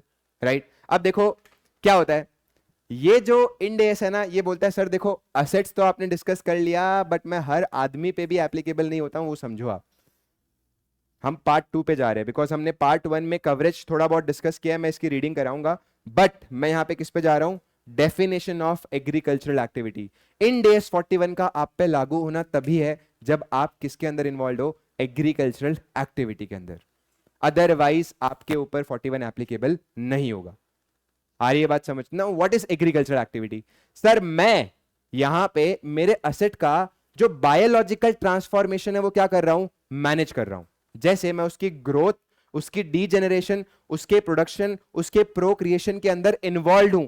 मैंने पूछा आपका मकसद क्या है? सर या तो उससे कुछ निकला हुआ चीज बेचना, या उसे ही अपने आप में बेच देना, या उससे हम लोग को क्या ऑब्टेन करना है? Additional biological asset. जैसे ये डेफिनेशन कौन मीट करता है मैं देखता हूं। Biological transformation, what is biological transformation? It is a process of growth, degeneration, production and procreation. जैसे गाय है, वो गाय इस पॉइंट ऑफ टाइम पे जब लेट से ग्रो कर रही है, प्रोक्रिएट कर रही है, प्रोक्रिएट कर रही है मतलब बछड़े पैदा कर रही है, तो मैं उस पूरे प्रोसेस में इन्वॉल्व हूं। देखो मेरा योगदान है ख्याल रखने का, वो समझना आप। तो आप पूरे उस प्रोसेस के अंदर इन्वॉल्व हो, ख्याल रख रहे हो, मतलब चारा वगैरह टाइम पे दे रहे हो। कुछ अगर लेट से कि बीमार हो रहे हो तो किसको बुला रहे हो? डॉक्टर को या वेट को? आई बात समझ यहाँ पे? और उसके क्वालिटेटिव एंड क्वांटिटेटिव चेंजेस के अंदर मैं इन्वॉल्व हूँ। What is quantitative changes? Additional biological asset, कि एक गाय से क्या निकल गया? बछड़ा। What is qualitative? Physical age, कि पहले गाय कितने साल की थी? 2 साल की, अब कितने की हो गई? 4 की। दोनों चेंज आपके लिए क्या है? फायदेमंद। क्यों कर रहे हो आप सर वैसा? ताकि मैं उसे या तो बेच सकूं, या उससे मैं क्या ऑब्टेन कर सकूं? Agricultural produce. What is agricultural produce? Milk. या फिर मैं उसे कन्वर्ट कर सकूं into additional biological asset. Sir हर आदमी जानवर इसलिए तो रखेगा, और क्या ही रीजन हो सकता है? नहीं। मैं गया एचडीएफसी बैंक, वहां पे मैंने देखा एक सिक्योरिटी गार्ड के पास कुत्ता था। मैंने बोला 41 लग रहा होगा आप पे। बोला सर क्या बात करते हो, पहले बात ये 41 क्या है? मैंने बोला कुत्ता आपके ऊपर। कुत्ता तो क्या होता है? Biological asset, because it is living animal. बोला सर देखो मैं यहाँ पे इस डेफिनेशन को मीट ही नहीं कर रहा हूँ। कौन सी? Agricultural activity. मेरा कुत्ता रखने का मकसद देखो क्या है सर। कुत्ता मैं क्यों रख रहा हूँ? सेफ्टी के लिए, खुद की या बैंक की? बैंक की सर। तो क्या मैं उस कुत्ते से कुछ और प्रोड्यूस ऑब्टेन करने की सोच रहा हूँ क्या? नहीं सर, कोई नहीं सोच रहा है वैसे भी। अच्छा, क्या कुत्ते के और एडिशनल बायोलॉजिकल एसेट मेरे कुछ काम का है क्या? नहीं सर, पैदा कर दिया तो फिर ऐसे मुश्किल हो जाएगा, पालेंगे कैसे उसको? सही बात है। और फिर जब आपका ये सब रीजन ही नहीं है, तो आपके लिए जो कुत्ता है, देखो वो वॉचमैन का कुत्ता नहीं होता पहली बात तो, वो कुत्ता किसका होता है? बैंक का होता है। तो वो जो कुत्ते हैं वो बैंक के लिए बायोलॉजिकल एसेट नहीं होंगे। आ रही है बात समझ? और उसके ऊपर 41 नहीं लगेगा। क्लियर है इतनी बात? सर और कौन हो सकता है ऐसा? और कौन ऐसा हो सकता है? सिक्योरिटी पर्पस के लिए अगर आपने डॉग्स रखा हुआ है, जू की बात कर लेते हैं हम। जू में भी अगर आप देखोगे, मैं वो अनंत अंबानी वाले वनतारा की बात नहीं कर रहा हूं। लगेगा तो उस पर भी नहीं 41, क्योंकि वो यहाँ पे उससे कुछ कमाने वाले है क्या? सोचने वाला है ऐसा कि भाई उससे मेरे को और बायोलॉजिकल एसेट मिलेंगे या बेचूंगा, ऐसा ये कोई उसका इंटेंट नहीं है। इसलिए उसके ऊपर भी लगेगा क्या? नहीं। बट मैं नॉर्मल एक जू की बात कर रहा हूँ। अपने यहाँ पे भी है ना शायद सूरत में, कौन सा है? सरथाना। तुम पूछोगे सरथाना वालों से कि सर ये सब एनिमल आपने क्यों रखे हुए, इनसे कुछ आप एग्रीकल्चरल प्रोड्यूस ऑब्टेन करने वाले हो क्या? बोला क्या करेंगे सर, शेर है, क्या करेंगे सर? कुछ प्रोड्यूस ऑब्टेन कर भी नहीं सकते, वरना हम प्रोड्यूस उनके लिए बन जाएंगे। सही बात है। सर इससे कोई एडिशनल बायोलॉजिकल एसिड आपको मिलने वाला है क्या? हो गया तो अच्छी बात है सर, बाकी कोई ऐसे जबरदस्त वाली बात नहीं है। ठीक है। तो जब ऐसी कोई बात है तो आपके ऊपर ये वाला इंडेस लगता नहीं है, क्योंकि तुम उसकी कभी मार्केट वैल्यू निकालने का स्ट्रेस ही नहीं ले सकते हो। आज अगर मैं एचडीएफसी बैंक को पूछूंगा सब काम साइड में रखो सर, क्या ये कस्टमर कस्टमर करते रहते हो, पहले ये देख के आते हैं कि ये जो कुत्ते हैं अगर आप बेचने जाओगे तो किस भाव पे मिलता है? बोलते निकल जा कुत्ते। अरे मैं क्या बोलूं किस भाव पे मिलता है यार, मेरा काम है क्या ये सब? इधर मेरे यहाँ पे लोन जो है वो बिक नहीं रहे हैं और तू बोलता है कि कुत्ते किस भाव पे बिकते हैं। I don't care sir, sorry. सही बात है ना? तुम उसे बोलोगे कुत्तों की fair value less cost to sell दे, वो तुम्हें बोल देंगे। आ रही है बात आपको समझ? जू वालों को बोलोगे सर ये हाथी जो है उसके पास तो भाई कितने सारे जानवर है, इधर शेर है, इधर हाथी है, उधर वो कुछ के तो नाम भी नहीं पता अपने को, ऐसे भी है। तुमको क्या पता ये सबको अलग अलग जब बेचने जाओगे तो तुम किस भाव पे बेच सकते हो? Sir very true. तो क्या मैं उसकी fair value less cost to sell निकाल सकता हूँ क्या? Sir very wrong. तो इसीलिए उनके ऊपर 41 आपने लगा भी दिया तो वो क्या माना जाएगा? एक स्ट्रेस माना जाएगा। Sir impossible, sorry sir. तो इसीलिए उनको 41 से क्या रखा है? बाहर रखा है। तो जो ट्रूली एकदम दिल से एग्रीकल्चरल एक्टिविटी में इन्वॉल्व है ना, उसी को हम लोग किसके अंदर रखेंगे? 41 के अंदर। गूगल ने बोला सर आपने हमारा गार्डन देखा है क्या, मस्त एकदम गुलाब वगैरह उगाए हुए, तो हम भी 41 लगाए क्या उस गार्डन पे? अरे क्या मतलब है लगा के, तुम कौन सा उनको गुलाब को बेचने वाले हो? मैक्स टू मैक्स क्या होगा, आपका एक एम्प्लॉय दूसरे को दे देगा बस, उससे आगे कुछ जाएगा क्या? नहीं सर। तो आप क्यों 41 लगा रहे हो, क्यों स्ट्रेस पाल रहे हो? आ रही है बात समझ? Because they are not involve in what? Agriculture. Basically तुम्हारा डेली धंधा वैसा होना चाहिए। तो इसलिए डेफिनेशन बहुत जरूरी है, क्योंकि कुछ क्वेश्चन प्योरली इसी के ऊपर बेस्ड है कि एग्रीकल्चरल एक्टिविटी क्या होगा और क्या नहीं होगा। तो यहां पे क्या लिखा है देखो, बायोलॉजिकल असेट या एग्रीकल्चरल एक्टिविटी के लिए what is agricultural activity? It is management of two thing. एक तो you are managing the transformation of this asset, और दूसरा harvest of the biological asset. Harvest क्या होता है वो समझ में आया? गाय के लिए हार्वेस्ट क्या होगा? दूध। पौधे के लिए हार्वेस्ट क्या होगा? उसके ऊपर निकला हुआ गेहूं। आ रही है बात समझ? तो ये दोनों आप मैनेज कर रहे हो। What is biological transformation? It is a process of growth, degeneration, production या प्रोक्रिएशन। ये चारों शब्द समझ में आते हैं ना कुछ आपको मिल रहा है कुल मिलाकर। और उसके कारण क्या हो रहा है? क्वालिटेटिव या क्वांटिटेटिव चेंजेस। और ये सब क्यों आप कर रहे हो? ताकि आप उसे डायरेक्टली बेच सको, या आप उससे क्या ऑब्टेन कर सको? एग्रीकल्चरल प्रोड्यूस, या आप उसे किस में कन्वर्ट कर सको? Into biological acid. अरे बोलो क्लियर है कि नहीं? जिसे मैं एक सिंपल सी बात करता हूँ, देवांश है। देवांश गया किसी जगह पे नदी में, उसने देखा कि यार वहां पे कुछ मछुआरे थे जो मच्छी पकड़ रहे थे। तुम्हें समझ में आता ना व्हाट इज मच्छी? तो क्या देवांश के ऊपर जो है वो इंड एस 41 लगेगा क्या? क्योंकि उसने भी अपना धंधा यही रख लिया। कुछ नहीं रखा है सर सीएवीए में। मस्त सा एक अपने स्टिक लेके आएंगे, अनाज डालेंगे और ऐसे ऐसे करते रहेंगे सर। मच्छी आएगी मस्त और बेचेंगे, पैसा कमाएंगे। मुझे बताओ क्या देवांश यहाँ पे इंड एस 41 में अपनी इस पूरी की पूरी ट्रांजेक्शन को ऑब्जर्व करेगा क्या? The answer is no. क्योंकि वहां पे ओशन के अंदर जब मछलियां ग्रो हो रही थी तो देवांश का क्या योगदान था? था क्या? समुंदर के अंदर सर मैं जलपरी थोड़ी ना हूं, आप समझो ना सर। सही बात है भाई, देवांश का कोई योगदान था क्या? नहीं। तो पहली बात तो मछलियां जब ग्रो हो रही थी तो वो अपने आप ग्रो हो रही थी, उन्होंने अपनी स्ट्रगल खुद मैनेज की है, ठीक है सर। जब वो और प्रोक्रिएट कर रही थी तो उसमें तो पक्का ही देवांश का योगदान नहीं था। वो बोलता है तो मैं उसे बोलता हूँ देवांश कुछ बात चल रही है यहाँ पे, क्या ही था? आ रही बात समझ यहाँ पे? तो जब यहाँ पे तुम ओशन को ट्रांसफॉर्मेशन के फॉर्म में मैनेज कर ही नहीं रहे थे, तो हाउ कैन यू से कि उससे निकली हुई मछलियां आपके लिए एक बायोलॉजिकल एसेट है? नहीं sir, you were not involve in the agricultural activity. Devansh ने इस बात को ईगो पे ले लिया, बोला सर अब देखो मछलियां मेरे कारण पैदा होगी। मैंने बोला रुक, जस्ट बिकॉज कि तुझे ये प्रूव करना है तो ऐसा बात कर रहा है। बोला सर सुन तो लो पूरी बात, आधी बात पे आप ऐसे रिएक्शन दे रहे हो। मेरे कारण होगी मतलब सर मैं अपना खुद का पर्सनल पॉन्ड यहाँ पे बनाऊंगा, फिश पॉन्ड, और उसके अंदर मैं क्या करूंगा? कुछ इनिशियल मछलियां डालूंगा एंड उन्हें रोज दाना डालूंगा। रोज मैं यहाँ पे पॉन्ड को साफ करूंगा सर। हर दिन मैं उसे प्रॉपर्ली जो है वो क्या करूंगा? ऑब्जर्व करूंगा। हाँ देवांश अब तू क्या कर रहा है? समझ में आई? जो बोल रहा था ना वो समझ में आया मेरे को। अब तू क्या कर रहा है? Agricultural activity. क्यों ऐसा? क्योंकि ये आदमी उस पॉन्ड को पहले पर्सनली मैनेज कर रहा है और उसके अंदर सारी चीजें क्या कर रहा है? ऑब्जर्व कर रहा है, और उसमें क्या कर रहा है? कहीं ना कुछ डालता जा रहा है। तो in that case I can say that कि उनके फिजिकल ग्रोथ में आप क्या थे? इन्वॉल्व थे। सर ऐसा भी कंपनीज करती है क्या? अब क्या यहाँ पे देवांश वाले एग्जांपल ले रहे हो? अवंती फीड्स नाम की आपने कोई कंपनी सुनी होगी? नहीं सर। रिलायंस और टाटा के ऊपर कभी हम गए नहीं सर। तो जाओ ना भाई, सीए इंटर से फाइनल में आ गए हो तो नई नई कंपनीज को एक्सप्लोर करो सर।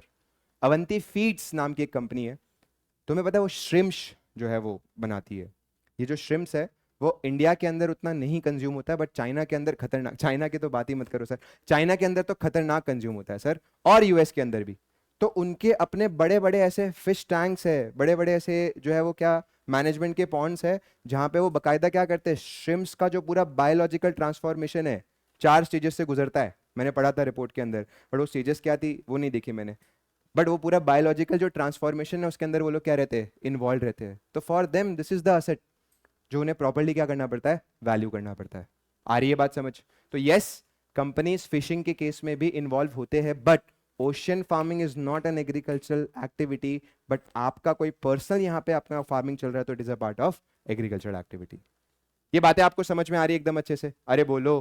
तो यहाँ पे आप कुछ ना एग्जाम्पल प्लीज लिखो, कुछ कट वाले और कुछ प्रॉपर वाले।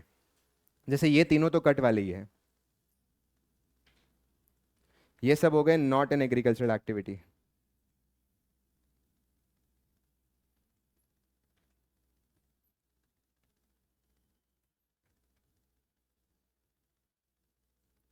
ये सब हो गए not an agricultural activity. Perfect perfect right, not an agricultural activity.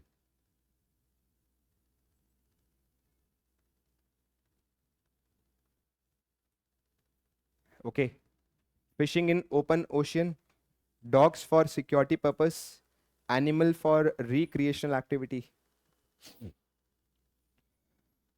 ये सब एग्रीकल्चरल एक्टिविटी नहीं है।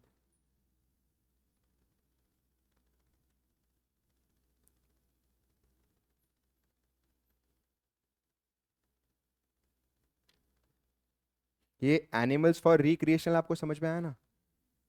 रिक्रिएशन मतलब जू पार्क की तरह हो गया, ऐसे लिखो यहाँ पे जू, राइट, जू। और इनमें सबसे बड़ा रीजन यही हो गया, it is very difficult to find the market value, plus why should we reward if you are not involve in the activity of transformation. तो आपको क्यों ऐसा मौका दे हम? ये दो रीजन है। ये दो रीजन समझ में आते हैं उत्सव? परफेक्ट, ठीक है ना भाई? सर इस पार्ट के ऊपर आपने इतना डिस्कशन दिया तो मतलब कुछ ना कुछ सवाल होंगे, एक दो सवाल है। बट अगेन मैंने बोला है कि मैं आपको मार्क कराऊंगा कौन से काम के और कौन से काम के नहीं है। पढ़ेंगे तो हम सब, कुछ कुछ को मैं कट कराऊंगा यार, वहां पे प्लीज आप ऐसे बोल देना कि सर पे विश्वास रख के हम कट कर देते हैं। आपने परेटो प्रिंसिपल सुना है? शायद मैं स्पेल गलत कर रहा हूँ या प्रोनाउंस गलत कर रहा हूँ, बट परेटो प्रिंसिपल 80-20 वाला रूल सुना है? किसी ने तो सुना होगा। करण प्लीज बता हम सबको यार। हाँ, क्यूट। 80 मिनट पढ़ाई करो, 20 मिनट। मतलब चीजों को प्रायोरिटाइज करने के लिए देयर इज अ प्रिंसिपल 80:20। ये प्रिंसिपल बहुत सही है। ये बोलता है सर आपके जीवन में खाली 20% ऐसा काम होता है जो 80% इंपैक्ट डालता है, और 80% ऐसा काम होता है जो खाली कितना इंपैक्ट डालता है, 20%। तो गिवन है चॉइस कि मैं किसे प्रायोरिटाइज करूं, तो मुझे कौन सा वाला काम प्रायोरिटाइज करना चाहिए जो 80% इंपैक्ट डाल रहा है।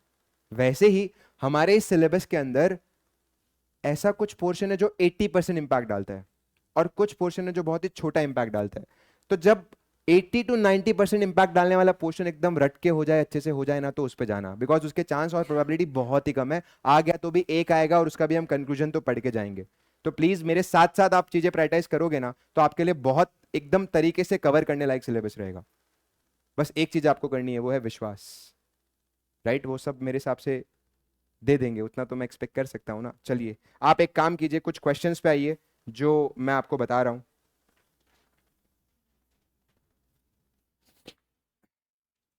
देखिए this is one of the question, question number 5। मैं यहां पे लिखता हूं, read only conclusion. Read only conclusion, इसका खाली कंक्लूजन काम का है, राइट? ध्रुव आपको इसमें आ जाएगा वाला पॉइंट। देखो यहां पे, analyse whether following activity falls within the scope of Ind AS 41 with proper reasoning. क्या लिखा है पहला? Managing animal related recreational activity like zoo. बताइए भाई, क्या 41 में फॉल होता है क्या? 41 में फॉल नहीं होता, क्योंकि तुम पूरे उसके बायोलॉजिकल ट्रांसफॉर्मेशन को उतने अच्छे से ऑब्जर्व या मैनेज नहीं कर रहे हो, और आपका इंटेंशन उसे डायरेक्टली बेचने का भी नहीं है, उससे एग्रीकल्चरल प्रोड्यूस ऑब्टेन करने का भी नहीं है, और उससे एडिशनल बायोलॉजिकल असेट ऑब्टेन करने का भी नहीं है। आपका इंटेंशन है कुछ बच्चे आए और उनको देखकर हंस के चले जाए, पैसा मिल जाए। अरे बोलो क्लियर है कि नहीं? So that's why it is not a part of 41। Ocean में अगर आप फिशिंग कर रहे हो तो भी हम बोलेंगे नहीं सर, क्योंकि you are not involve in the biological transformation. वो तो अपने आप ही क्या हो रहे थे, ग्रो हो रही थी फिश। फिश फार्मिंग की अगर हम बात करें तो यस, क्योंकि वो हमारी खुद की पूरी मैनेजमेंट है। Development of living organism such as cells, bacteria और वायरस। सर ये कौन कर रहा है? करते हैं कुछ लोग कि अपने यहाँ पे सेल्स, बैक्टीरिया या वायरस क्या करते हैं, ग्रो करते हैं। अब उसमें रीजन क्या है वो डिपेंड करेगा। क्या रीजन हो सकता है? पहला रीजन हो सकता है साइंटिफिक रिसर्च। आज अगर कोरोना के वायरस को मैं स्टडी नहीं करूंगा तो मैं दवाई कैसे बनाऊंगा? तो मेरे पास वायरसेस पड़े हुए हैं सर कोरोना वाले, उनको मैं स्टडी कर रहा हूं, तो वो भी तो एक बायोलॉजिकल ट्रांसफॉर्मेशन है जिसे मैं क्या कर रहा हूं, मैनेज कर रहा हूं। तो क्या वो मेरा एग्रीकल्चरल एक्टिविटी माना जाएगा?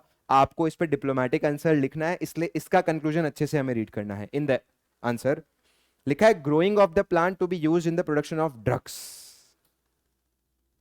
चलेगा, कोई दिक्कत वाली बात नहीं है, क्योंकि प्लांट हम क्यों यहां पे ग्रो कर रहे हैं?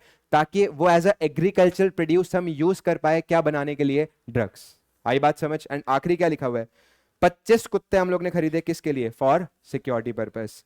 तो ये 41 में नहीं है।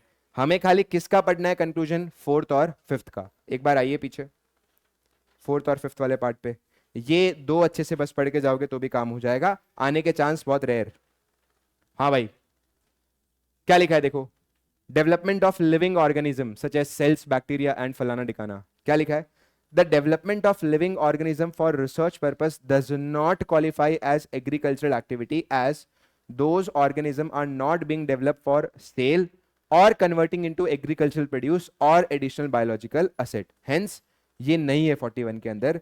लेकिन अगर आप इन ऑर्गेनिज्म को डेवलप करते हो फॉर सेल और use in the dairy products, और मतलब फर्दर जो वो 3 रीजन देके रखे थे, तो ये क्या मानेंगे? Agricultural activity. एक सिंपल सी बात बोलता हूं, मैं बैक्टीरिया को इसलिए ग्रो कर रहा हूं ताकि मैं उसके ऊपर साइंटिफिक रिसर्च कर सकूं। वो तीनों यूज में कवर्ड ही नहीं है। क्या? बेचना, एडिशनल बायोलॉजिकल एसेट लेना, और तीसरा क्या था? Converting into some another inventory. लेकिन अगर मैं बैक्टीरिया इसलिए ग्रो कर रहा हूं ताकि मैं इससे दही बना सकूं या मिल्क से फर्दर प्रोडक्ट्स बना सकूं, तो फिर क्या है? ये कवर्ड है। अरे बोलो क्लियर है कि नहीं? पक्का? राइट। अच्छा, उसके बाद देखो, growing of the plant to be used in the production of drugs. If entity grows plant for using it in the production of drugs, the activity will be agricultural activity, क्योंकि further production के लिए आप plant को क्या कर रहे हो? Use कर रहे हो। ये दोनों क्लियर है?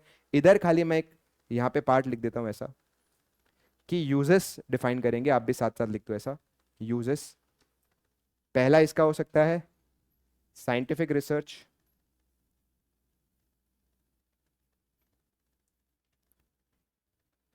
Scientific research. तो फिर मैं क्या बोलूंगा?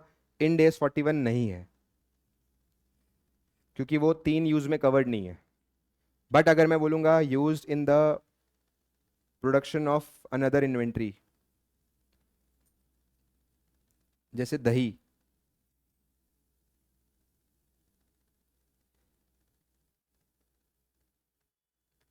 Use in the production of another inventory, तो क्या लिखेंगे हम लोग? इन डेज 41। इतना आप पढ़ के जाओगे तो भी काफी है, पूरा अपने को अंदर का याद करने की जरूरत नहीं है सच। राइट, ये क्लियर है एकदम अच्छे से? परफेक्ट, ठीक है ना? हमने जहां पे एग्रीकल्चरल एक्टिविटी का टॉपिक पढ़ा हुआ है, प्लीज रेफरेंस क्वेश्चन साथ साथ लिखते जाना कि टॉपिक पढ़ा। चलो पीछे देख लेते हैं सवाल कैसे है। तो अपन ने अभी कौन सा क्वेश्चन सॉल्व कर दिया? फिफ्थ वाला। राइट, ये पार्ट सबने लिख लिया। एक दो और इस पे क्वेश्चन है, वो हम सॉल्व कर लेते हैं, फिर हम प्रैक्टिकल पार्ट पे आते हैं चैप्टर के। ये एक बेसिक थियरी है जो आपको पता होनी चाहिए। राइट, ठीक है, चलिए परफेक्ट।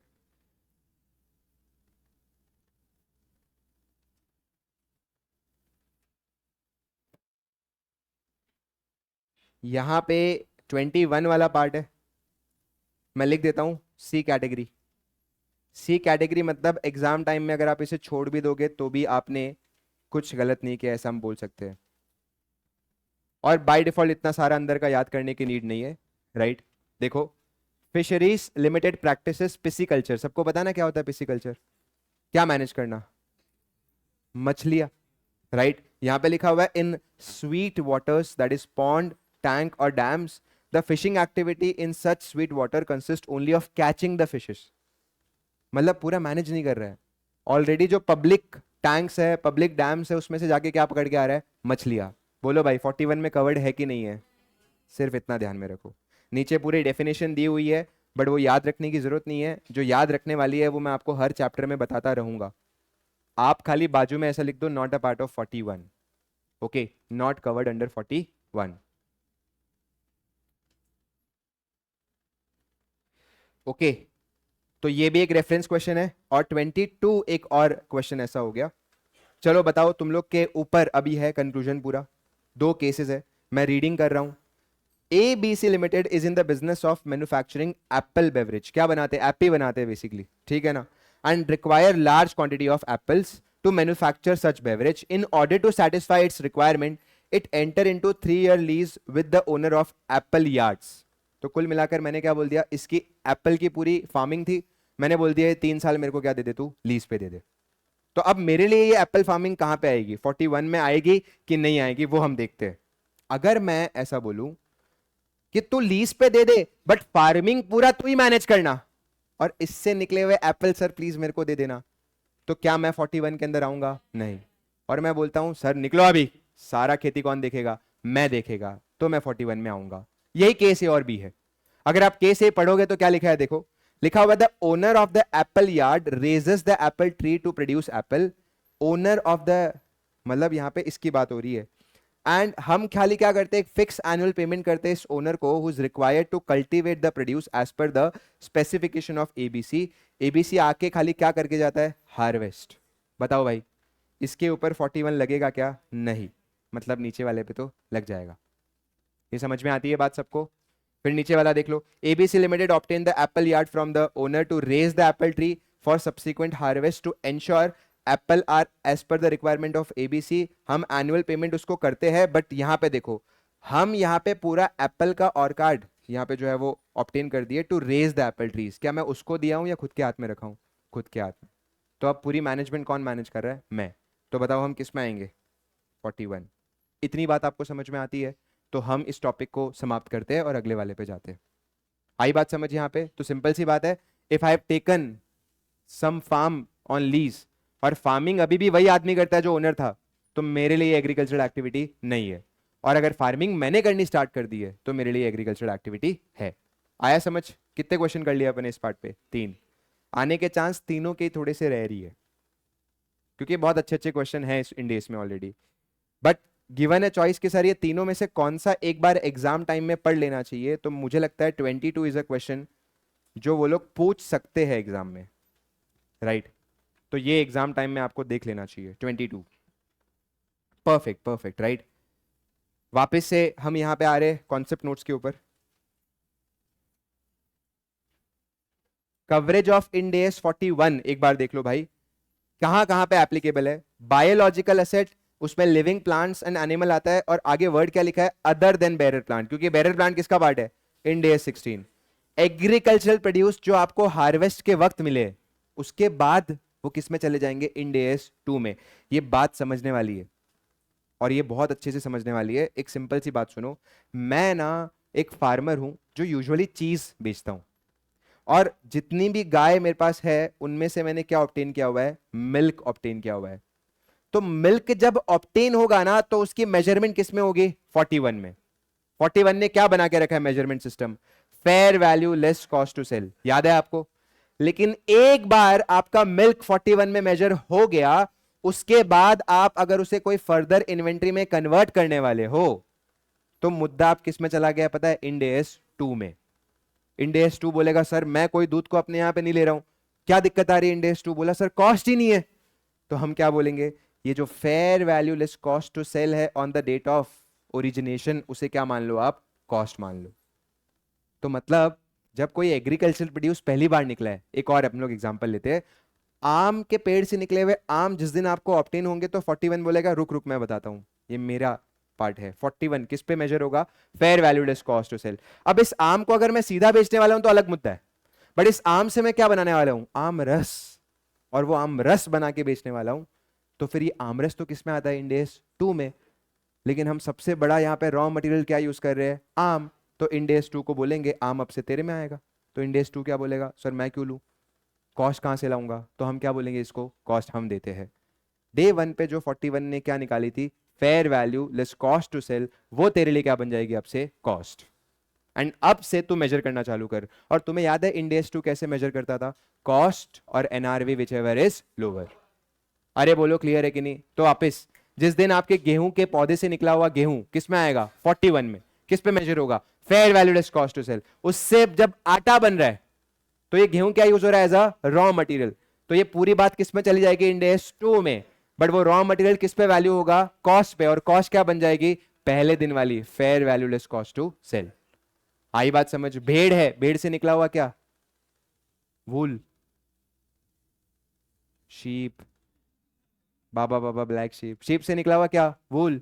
जिस दिन निकलेगा वूल किस में मेजर होगा? Fair value less cost to sell 41। उससे आप कोई अगर लेट से कि टेक्सटाइल गुड्स बना रहे हो तो इन दैट केस ये same fair value less cost to sell क्या बन जाएगी? Cost for Ind AS 2।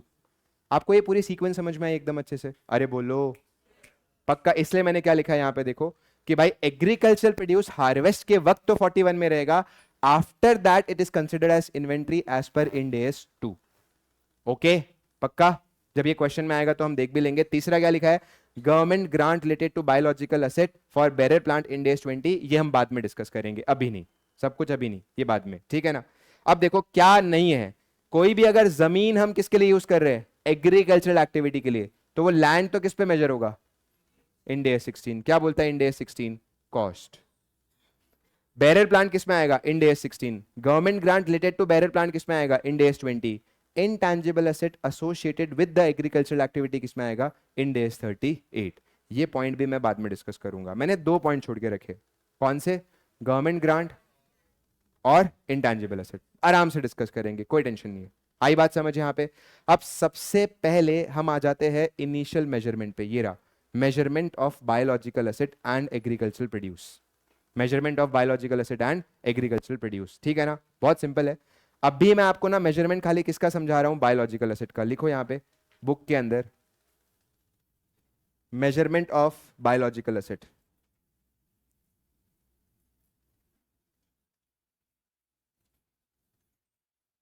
Measurement of biological acid.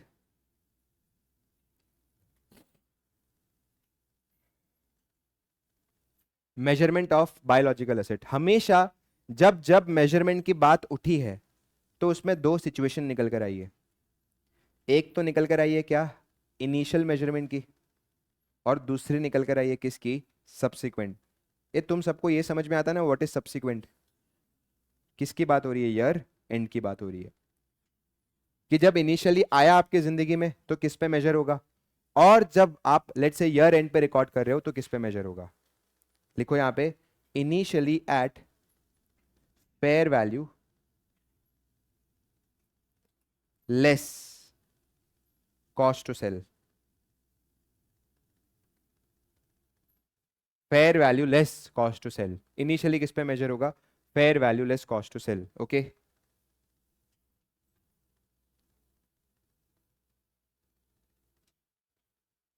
Okay. Fair value less cost to sell बताता हूं मैं निष्ठा, ठीक है ना? Initially at fair value less cost to sell, subsequently भी लिखो at every year and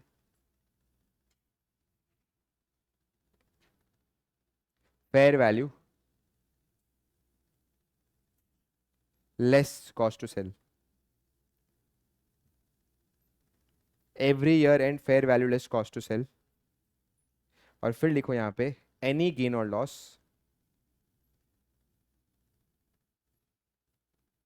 shall be taken to any gain or loss shall be taken to P&L account. Any gain or loss shall be taken to P&L account. ठीक है? Any gain or loss shall be taken to P&L account। और ये fair value less cost to sell का easy language में लिखो, बेचने के वक्त कितना पैसा मिलेगा?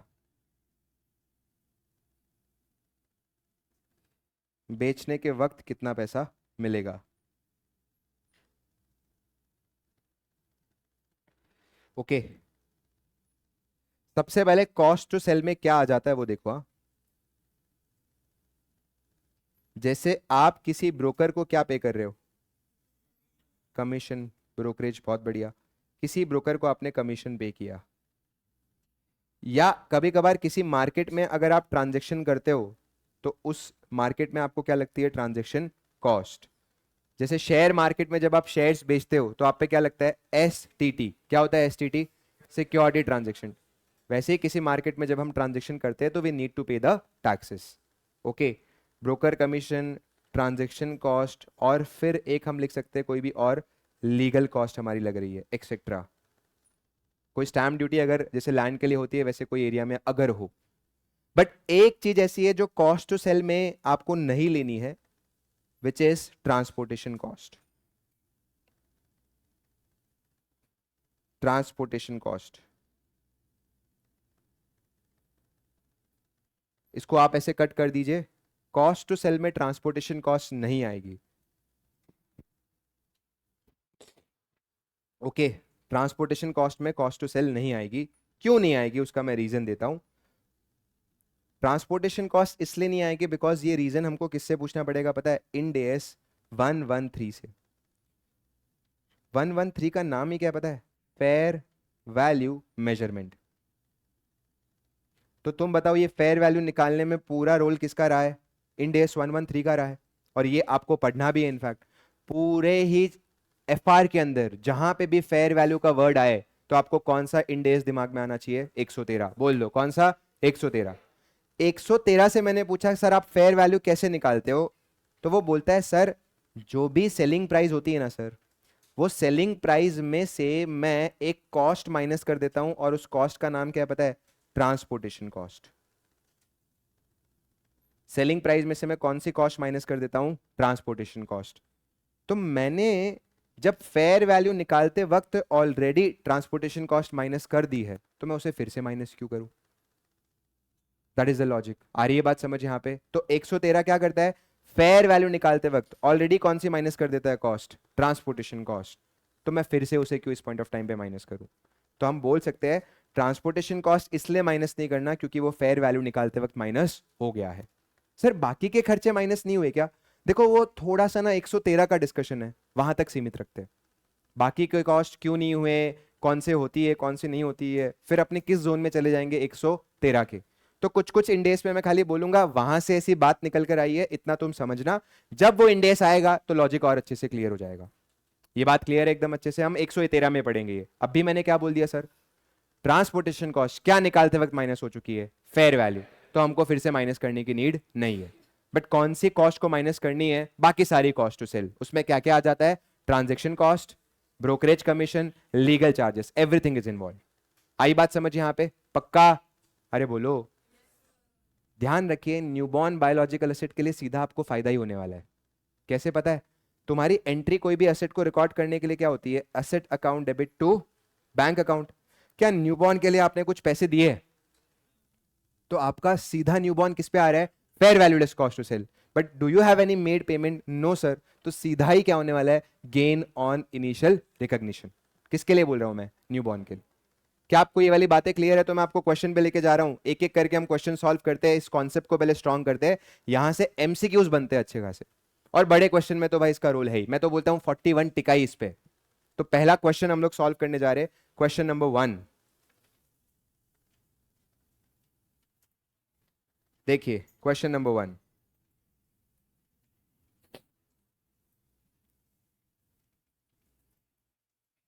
क्वेश्चन नंबर 1 इंपॉर्टेंट, आप इसे टिक कर लीजिए, राइट।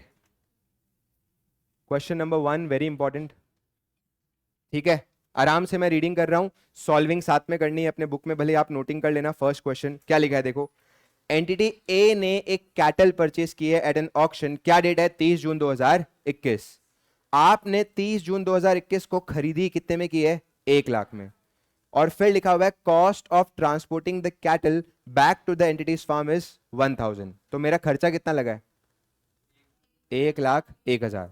ये दोनों मिलाकर मेरा क्या हो गया, खर्चा। दिस इज माई खर्चा, 1,01,000। Sale price of the cattle is 1,10,000। आई बात समझ, जब बेचने जाएंगे। बट ये कब का दिया हुआ है, 31 मार्च 2022। और हम तो पहले किस पे रिकॉर्ड करने की सोचेंगे, 30 जून 21। तो डेट अलग अलग है, प्लीज गाइस आप नोटिस करना। अरे बोलो, the company would have to incur similar transportation cost if it were to sell the cattle at the auction in addition to the auctioneer fees of 2% of the sales price. The auctioneer charge of 2% of the selling price from both buyer as well as the seller दोनों से ही लगता है. Calculate the amount at which cattle is to be recognized in the books on the initial recognition. ध्यान से question मैं आपके लिए बता रहा हूं. हम यहां पे बात किसकी कर रहे हैं? सबसे पहले 30 जून की. 30 जून और ईयर यहां पे कौन सा हो गया? 30 जून 2021. देखो ना, मेरे को ना हमेशा दो चीजें चाहिए होती है. एक मेरे को चाहिए होता है कि मेरी पेमेंट एज अ बायर हो कितनी रही है. तो पहले हम एक साइड में लिखते हैं पेमेंट एज अ बायर, कि आप बायर बोलकर कितना पैसा दे रहे हो. और फिर मैं लिखता हूं कि सेलिंग वैल्यू कितनी में डिराइव कर सकता हूं. और सेलिंग वैल्यू क्या थी मेरी? फेयर वैल्यू लेस क्या लिखूंगा मैं? Cost to sell. तुम्हें पता है फेयर वैल्यू का मैंने फॉर्मूला लिखाया था नीचे. क्या था पता है? सेलिंग प्राइस माइनस क्या था? Transportation cost. मुझे बताओ, क्या पूरे क्वेश्चन में कहीं पे भी आपको फेयर वैल्यू वर्ड दिख रहा है?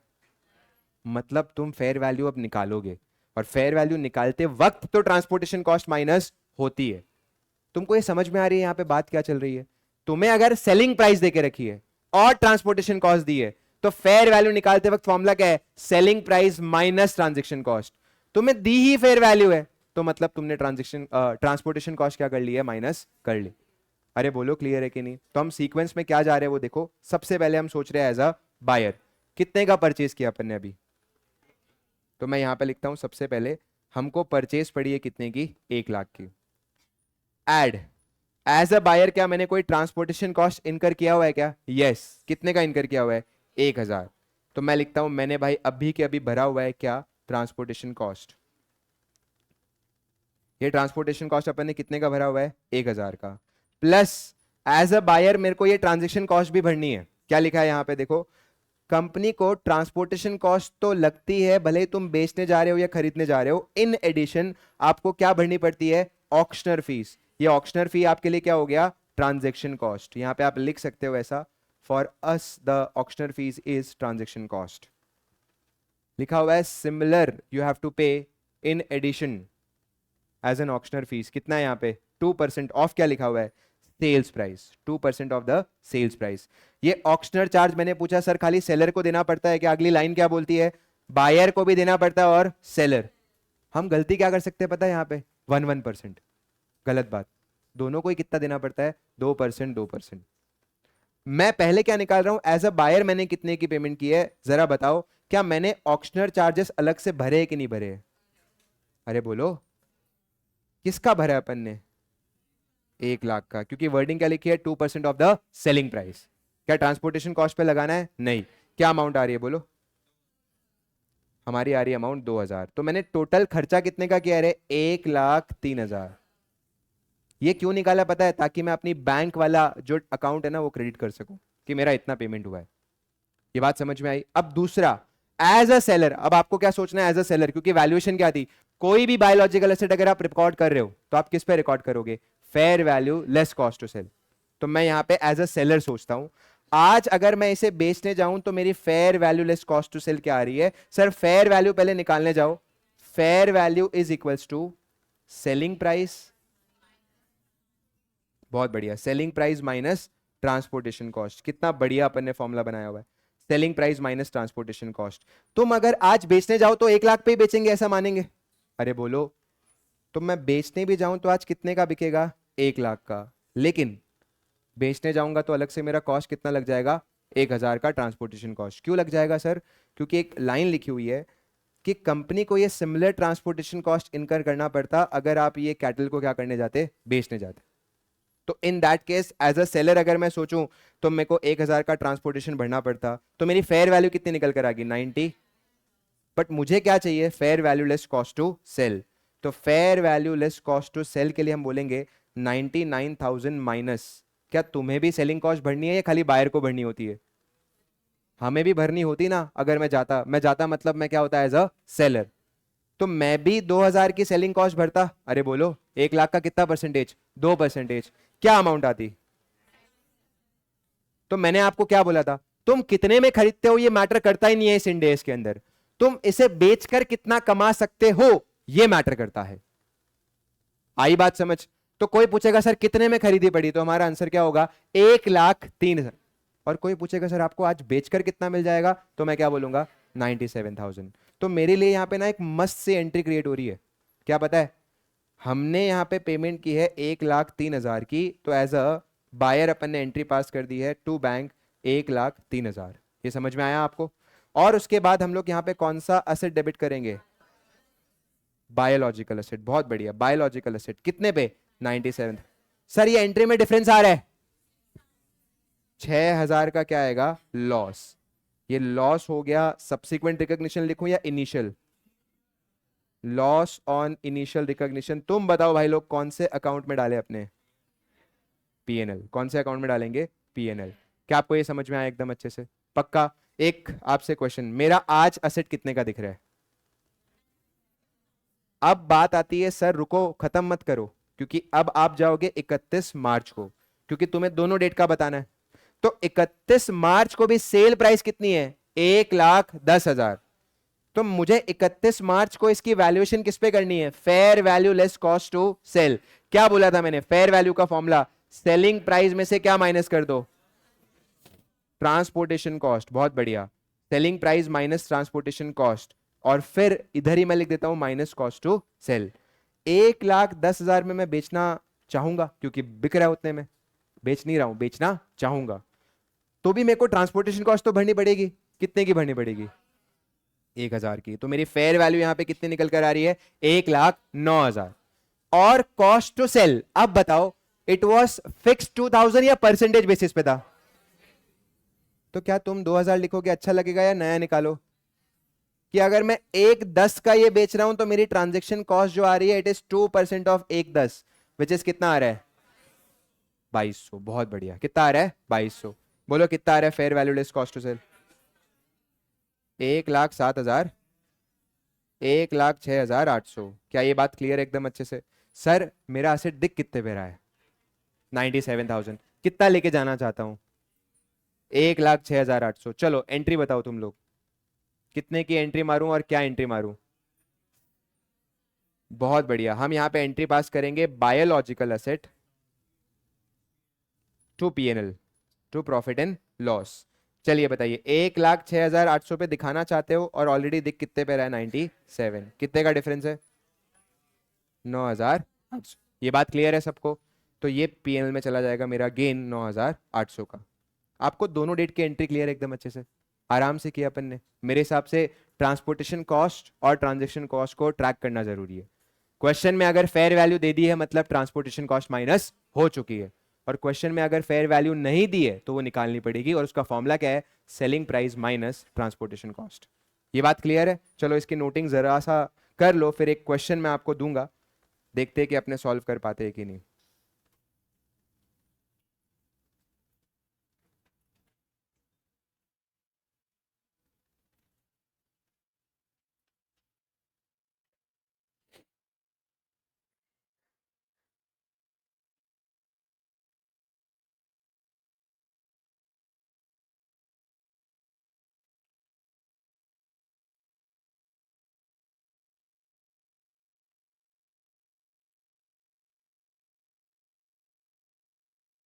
हाँ बेटा ध्रुव, इट इज दैट ओनली, जो आप समझ रहे हो वैसा ही है, कि रियलिटी में भले ही अपने नहीं बेच रहे, बिकॉज यहाँ पे एसेट इतना ज़्यादा नेचुरली चेंज होता जा रहा है और इतना एक्टिव मार्केट है, कि आप यहाँ पे भले ही ये डीम्ड गेन है बट वो दिखाते हो ऐसा, क्योंकि ये डीम्ड लॉस भी होगा। नेचुरली बहुत डिग्रेड भी जल्दी होते हैं और अपग्रेड भी बहुत जल्दी होते हैं, वैसी बात है, राइट? कोई रीजंस के कारण, तो इसलिए इनको अलाउ किया है पूरे 41 को।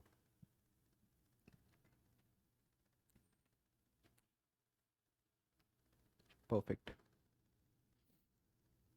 और क्या एक क्वेश्चन आया है,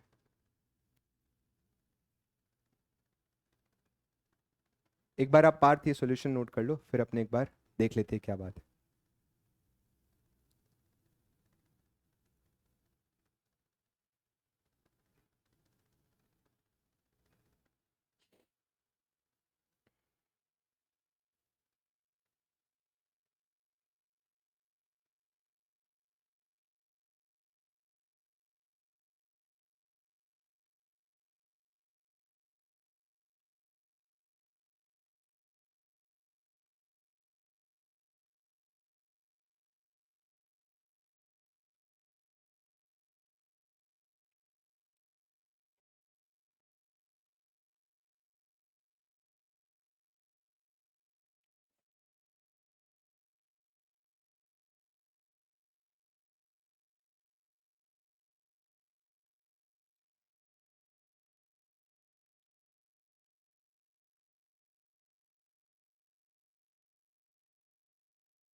कम करनी है बंद करनी?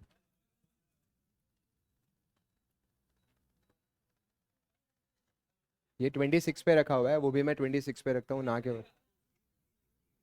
ले भाई, थैंक्स।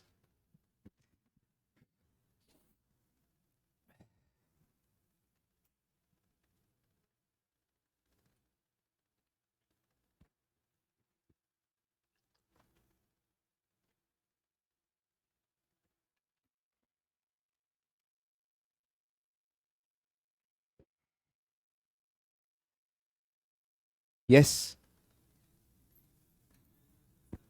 बहुत बढ़िया। मैं तेरे आंसर का जवाब अभी दूंगा, तेरा क्या डाउट आ रहा है उसका, और ये सबका भी डाउट है, टेंशन मत लो। तो क्या डाउट आ रहा है मेरे को पता है, ठीक है ना? पीपी का ओसीआई वगैरह तू बातें करने वाला है ना अभी? समझ गया, मैं समझ गया। ये हो गया भाई, जर्नल एंट्री आपने लिख ली? Yes, perfect. ये जल्दी से आप 31 मार्च का ट्रांजेक्शन रिकॉर्ड कर लो। फिर मैं बहुत एक्साइटेड हूँ आपको एक लॉजिक समझाने के लिए, जो आपके सबके मन में एक सवाल उठ रहा है। सर क्या सवाल? सर, प्रूडेंस कॉन्सेप्ट की यहाँ पे बेइज्जती होती दिखाई दे रही है, क्योंकि आपने एसेट को बेचा तो है ही नहीं, लेकिन जो गेन आपका अनरियलाइज फॉर्म में हो रहा है, अनरियलाइज फॉर्म में मतलब अभी तक कैश में हुआ नहीं है, आप कैसे उसे प्रॉफिट एंड लॉस में लेकर जा सकते हो, यही बात है ना? बहुत बढ़िया, गुड। सोचना ही चाहिए अपने को ऐसा। ट्रू।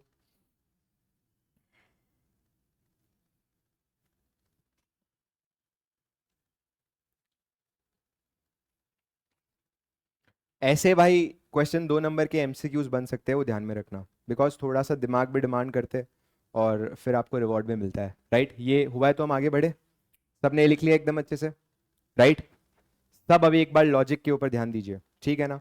ओके, सब यहाँ पे ध्यान दीजिए। ओके, अब देखिए, हम ना पहले एक नॉर्मली इन्वेंट्री की बात कर लेते हैं, that is called as AC. सब यहाँ पे ध्यान दे रहे हैं एकदम अच्छे से? मैं यहाँ पे लॉजिक बता रहा हूँ, वाई अनरियलाइज फॉर्म का जो गेन है हम पीएनएल में लेकर यहाँ पे जा रहे हैं, क्योंकि जाना यहाँ पे मजबूरी है। मैं बता देता हूँ सिंपल सी बात, राइट? जैसे कि फॉर एग्जाम्पल ये एसी है, ठीक है ना? इस एसी को बनाने के लिए मैंने पूरे साल भर में सपोज 20,000 रुपए खर्च किए, बट ये एसी मेरी क्या है? इन्वेंट्री है।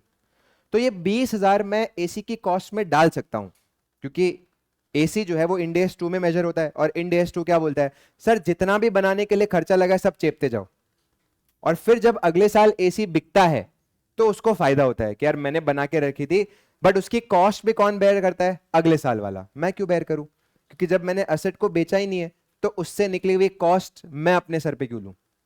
क्या आपको ये बात समझ में आती है? आज अगर मैं टीवी बना रहा हूं, तो क्या ये कॉस्ट बनाने की मेरे पीएनएल में जाएगी क्या? नहीं सर, आपके पीएनएल में तभी जाएगी जब आप टीवी बेचोगे। कौन सा कॉन्सेप्ट है? Matching concept. ये बात समझ में आ रही है एकदम अच्छे से? बोलो, अरे बोलो।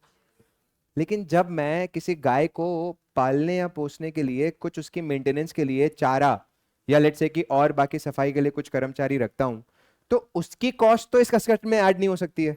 क्यों ऐड नहीं हो सकती है? For a very simple reason, biological asset हमेशा किस पे मेजर होंगे? Fair value less cost to sell पे। आ रही है बात समझ यहाँ पे? तो अब वो खर्चे को कहीं तो भेजना पड़ेगा, तो कौन है उसका संभालने वाला आदमी? PNL.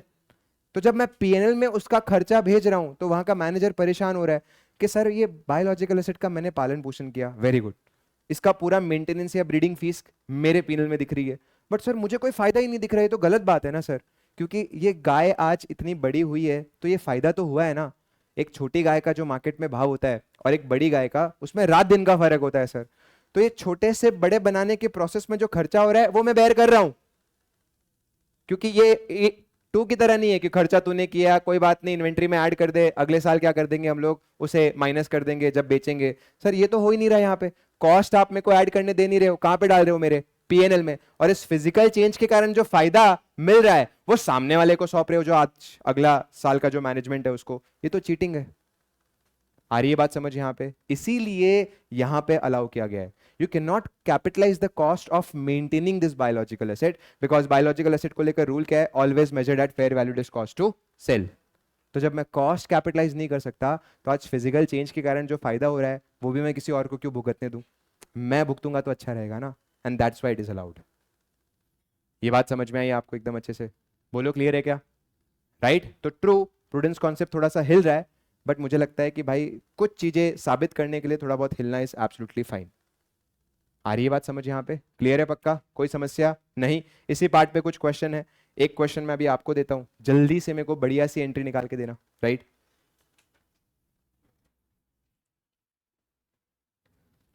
This is the question. Goat question है ये, फोर्थ वाला। राइट, देखिए यहाँ पे, ठीक है ना सर? इंपॉर्टेंट टिक कर देगा? हाँ मतलब कर दो, आया हुआ है वैसे एग्जाम में, तो टेंशन वाली बात नहीं है, और इजी है, आप निकाल भी लोगे जल्दी से। क्या लिखा है? 1 नवंबर 2021 वो दिन था, वो तारीख थी जब सी एग्रो लिमिटेड ने 100 बकरियां परचेज की थी from a market for ₹10 lakh with the transaction cost of 2%। Goats fair value decrease from 10 lakhs to 9 lakhs as on 31 March 2022। Determine the fair value on the date of purchase and as of the financial year end 31 March 2022 under both the cases. तो दो assumption के साथ आपको question solve करना है। पहला assumption क्या बोलता है? ये ट्रांजेक्शन कॉस्ट खाली कौन बेयर करता है? सेलर। तो मतलब transaction cost fair value less cost to sell में तो काउंट होगी, बट बायर ने कितना पैसा दिया उसमें काउंट होगी क्या? नहीं। आ रही है बात आपको समझ? और दूसरा बोल के रखा है कि मान लो अगर ये ट्रांजेक्शन कॉस्ट दोनों ही बेयर करते हैं, सेलर भी और परचेजर भी, तो क्या एंट्री पास होगी? खुद सॉल्व करना चाहोगे या मिलकर करें? चलो जल्दी से, ज्यादा टाइम नहीं दूंगा मैं आपको। मैं यहां पे 3 से 4 मिनट दे रहा हूं। पहले केस 1 की एंट्री, देन केस 2 की। केस 1 में दो सिचुएशन, जब खरीदा तब क्या एंट्री होगी, और 31 मार्च को क्या एंट्री होगी। राइट, खरीदा तब क्या एंट्री होगी और 31 मार्च को क्या एंट्री होगी।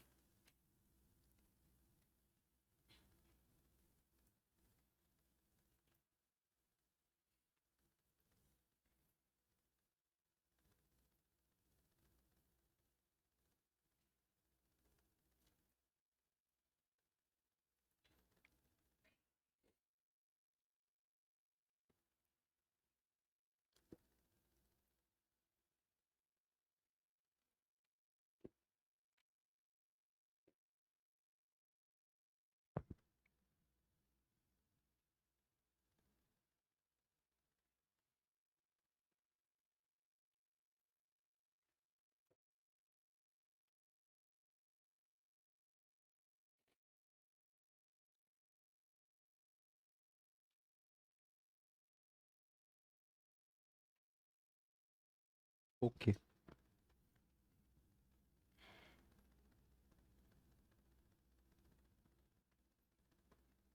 दो ही बची है, तुमने ले ली, और दो बाकी है। ठीक, और किसी एक का बचा है तो भाई एक और पड़ा अपने पास। Yes please. मारी भाई एंट्री आपने, फर्स्ट केस की मारी? ठीक है, केस ए का खाली हम देख लेते एक बार। फर्स्ट केस, फर्स्ट केस में क्या अजम्पशन है कि ट्रांजेक्शन कॉस्ट खाली कौन बेयर करता है? सेलर। तो मैं एक जगह पे लिखता हूं कि मैंने बाइंग प्राइस क्या पे की हुई है, खरीदी मैंने कितने में की हुई है केस 1 में, और दूसरी जगह पे हम लोग क्या लिखते हैं? Selling price. सेलिंग प्राइस और अच्छे से हम लोग कैसे डिसाइड करेंगे? Fair value less cost to sell. बहुत बढ़िया। अगर मैं यहाँ पे खरीदने गया था तो 10 लाख की पड़ी थी, बट अजम्पशन 1 ये बोलता है कि ट्रांजेक्शन कॉस्ट खाली किसके नाम पे है सर? सेलर के। तो मेरा खर्चा तो कितना लगा एट द एंड? 10 लाख। लेकिन आज अगर मैं इसे बेचने जाऊं तो ये 10 लाख मुझे वापस नहीं मिलेंगे। ये 10 लाख में से कितना परसेंट ट्रांजेक्शन कॉस्ट कट जाएगा? 2%। कितना आ रहा है? 20,000। तो मेरी fair value less cost to sell कितनी आ रही है? 9,80,000। सर यहां पे आपने 20 माइनस क्यों किया? आप तो बोले थे फेयर वैल्यू निकालते वक्त माइनस हो जाती है। वो ट्रांसपोर्टेशन कॉस्ट थी, जो मैंने बोला था वो कौन सी थी? Transportation cost. ये कौन सी कॉस्ट है? ट्रांजेक्शन, वो तो करनी पड़ती है। Okay perfect. क्या एंट्री पास करें हम लोग पहले वाले की? टू बैंक कितने का? 10 लाख का। बायोलॉजिकल एसेट कितने का डेबिट करूं मैं? 9,80,000। बहुत बढ़िया। बायोलॉजिकल एसेट अपन ने डेबिट कर दिया 9,80,000। टू बैंक अपन ने कर दिया 10 लाख। भाई कितने का लॉस हो रहा है? 20,000 का। वो हम लोग डेबिट कर देंगे। कहाँ जाना चाहिए लॉस? पीएनएल। अरे बोलो क्लियर है क्या?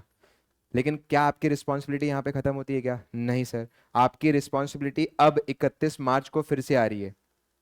जब आप इसे रीमेजर करोगे तब वैल्यू कितनी हो चुकी है? 10 से 9, और ट्रांजेक्शन कॉस्ट कितनी है? 2%। तो 31 मार्च को अगर मैं fair value less cost to sell निकालने जाऊं तो it is 9 lakh minus 18,000।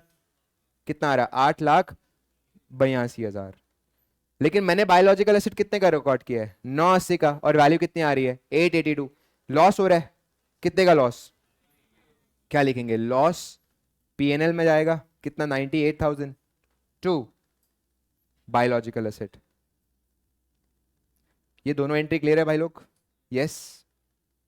Loss 98,000 और टू बायोलॉजिकल एसिड 98,000। डन। ये सबने सॉल्व कर लिया था, आ गया था सबका राइट? कोई डाउट अब तक वाले में? पक्का? केस टू क्या बोलता है? केस टू बोलता है सर आप एज अ बायर भी ये इनकर करते हो और सेलर भी। क्या मानू? 1-1 मानू या 2-2 मानना है? ये ध्यान रखो आप प्लीज, 1-1 मत कर देना।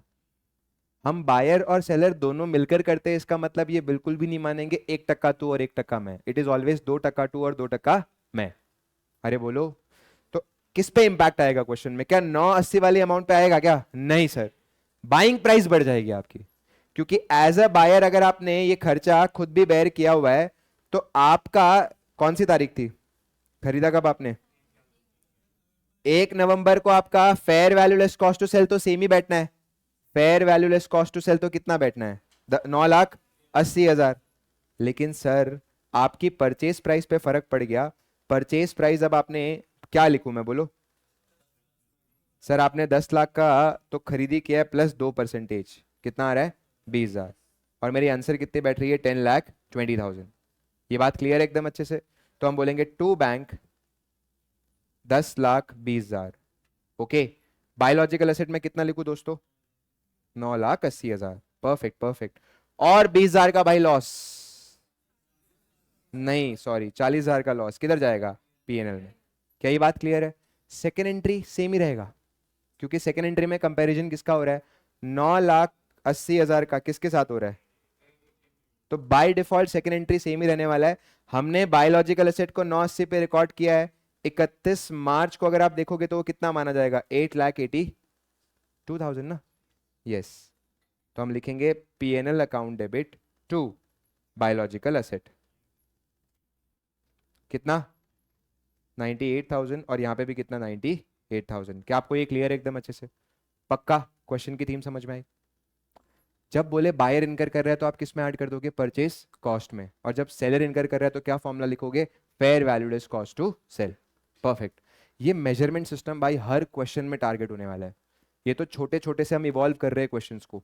ओके, तो इतना अगर आपका नोट करके हो गया है, मतलब ये क्वेश्चन तो आप एक बार इनका सोल्यूशन देख लोगे तो भी चल जाएगा। पिछला हम लोग ने अच्छे से कर लिया। इन क्वेश्चंस में ना आपको प्रेजेंटेशन याद रखने की जरूरत नहीं है। इन क्वेश्चन में आपने अमाउंट्स कैसे डिराइव किए वो याद रखना है, क्योंकि हम प्रेजेंटेशन सोच सकते हैं, जर्नल एंट्री तो पास करनी है। अरे बोलो। लेकिन बड़े फ्लो वाले क्वेश्चन में आपको ना एकदम सॉल्विंग करनी है, because there you should know कि स्टेप्स क्या आने वाले हैं। ये क्लियर है एकदम अच्छे से? ये क्वेश्चन डन है भाई सबका? ठीक है, चलो ऐसा यहां पे एक क्वेश्चन है जो मैं घर के लिए दे रहा हूं, that is this one. Same to same है। क्वेश्चन नंबर 8 लिखिए यहां पे होमवर्क। सेम टू सेम है। क्वेश्चन नंबर 8 लिखिए यहां पे होमवर्क। और मैंने आपको एक अजम्पशन लिखवा रहा हूं जो क्वेश्चन में आपको यूज करना है। ये नोट्स में आप लिखिए। राइट, ये नोट्स में आप लिखिए। ये जो मेजरमेंट ऑफ बायोलॉजिकल एसिड लिखा हुआ है ना, इधर आप लिख दीजिए। If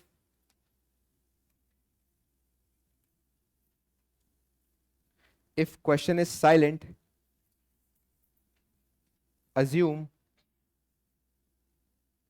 if question is silent, assume transaction cost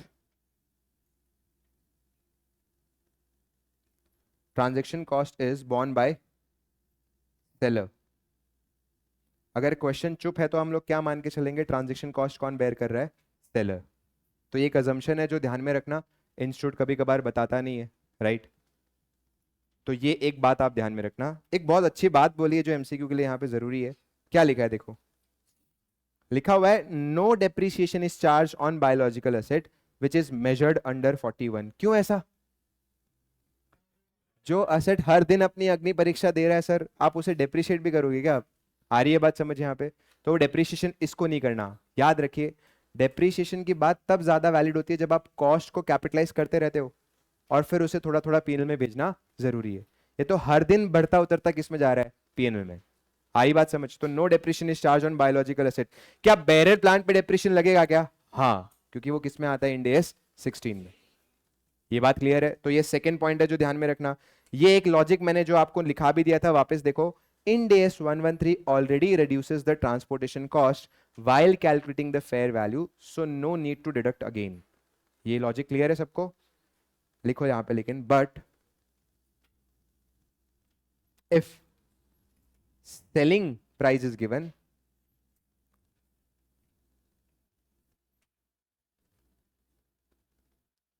then we need to reduce. अगर सेलिंग प्राइस गिवन है तो भी रिड्यूस करना पड़ेगा। क्यों ऐसा? Fair value is equals to selling price minus transportation cost. तो क्वेश्चन में जैसे पहले वाले में सेलिंग प्राइस दिया था तो हमने माइनस किया था, बट सीधी फेयर वैल्यू दी है तो हम लोग को माइनस की हुई मिली है। तो if selling price is given then we need to reduce fair value equals to selling price minus transportation cost. ये ध्यान में रखना। ओके, ये क्लियर है एकदम अच्छे से? Perfect perfect perfect. मैंने आपको क्या बोला था, तुम्हारी क्लास में एक प्रैक्टिस रहनी चाहिए to write the flow of the question जो हम लोग ने क्लास के टाइम पे किए हुए हैं। तो आई गेस आज कौन से क्वेश्चन हम लोग ने किए उसका फ्लो आपने लिखा है। पहला दिन है तो मैं लिखवा भी रहा हूँ साथ साथ। बड़ी आदत अपने को साथ साथ रखनी है। जैसे एग्रीकल्चरल एक्टिविटी के वक्त अपन ने रेफरेंस में क्वेश्चन लिखे थे क्या? लिखो यहाँ पे, 3 क्वेश्चन अपन ने सॉल्व किए थे। Question number 5, question number 20, question number 22। तो ये 3 क्वेश्चन इसी टॉपिक की नॉलेज के ऊपर बेस्ड है। और ये जो इनिशियल मेजरमेंट है इसके ऊपर अपन ने 2 क्वेश्चन क्लास में कर लिया और एक होमवर्क लिखा है। क्वेश्चन नंबर 1 क्लास में किया और 4 और 8 अपने लिए क्या हो गया, homework. Question number 1, question number 4 और 8 अपने लिए क्या हो गया, होमवर्क। ये बात क्लियर है एकदम अच्छे से? अब देखो भाई, हम पूरी बातों को पहले सम अप कर रहे हैं और कुछ बातें मैं आपके साथ करूंगा आज, राइट? ऐसे रोज रोज अपने को थोड़ी बहुत करती ही रहनी है, बिकॉज 6 महीने तक चलेगा भाई ये सब्जेक्ट।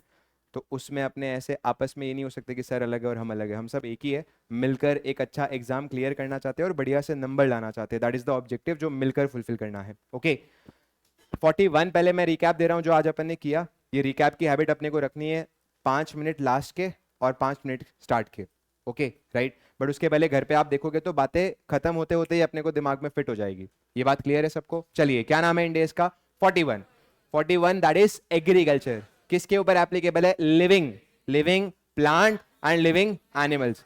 बट लिविंग प्लांट में कौन सा प्लांट साइड में रख देना है?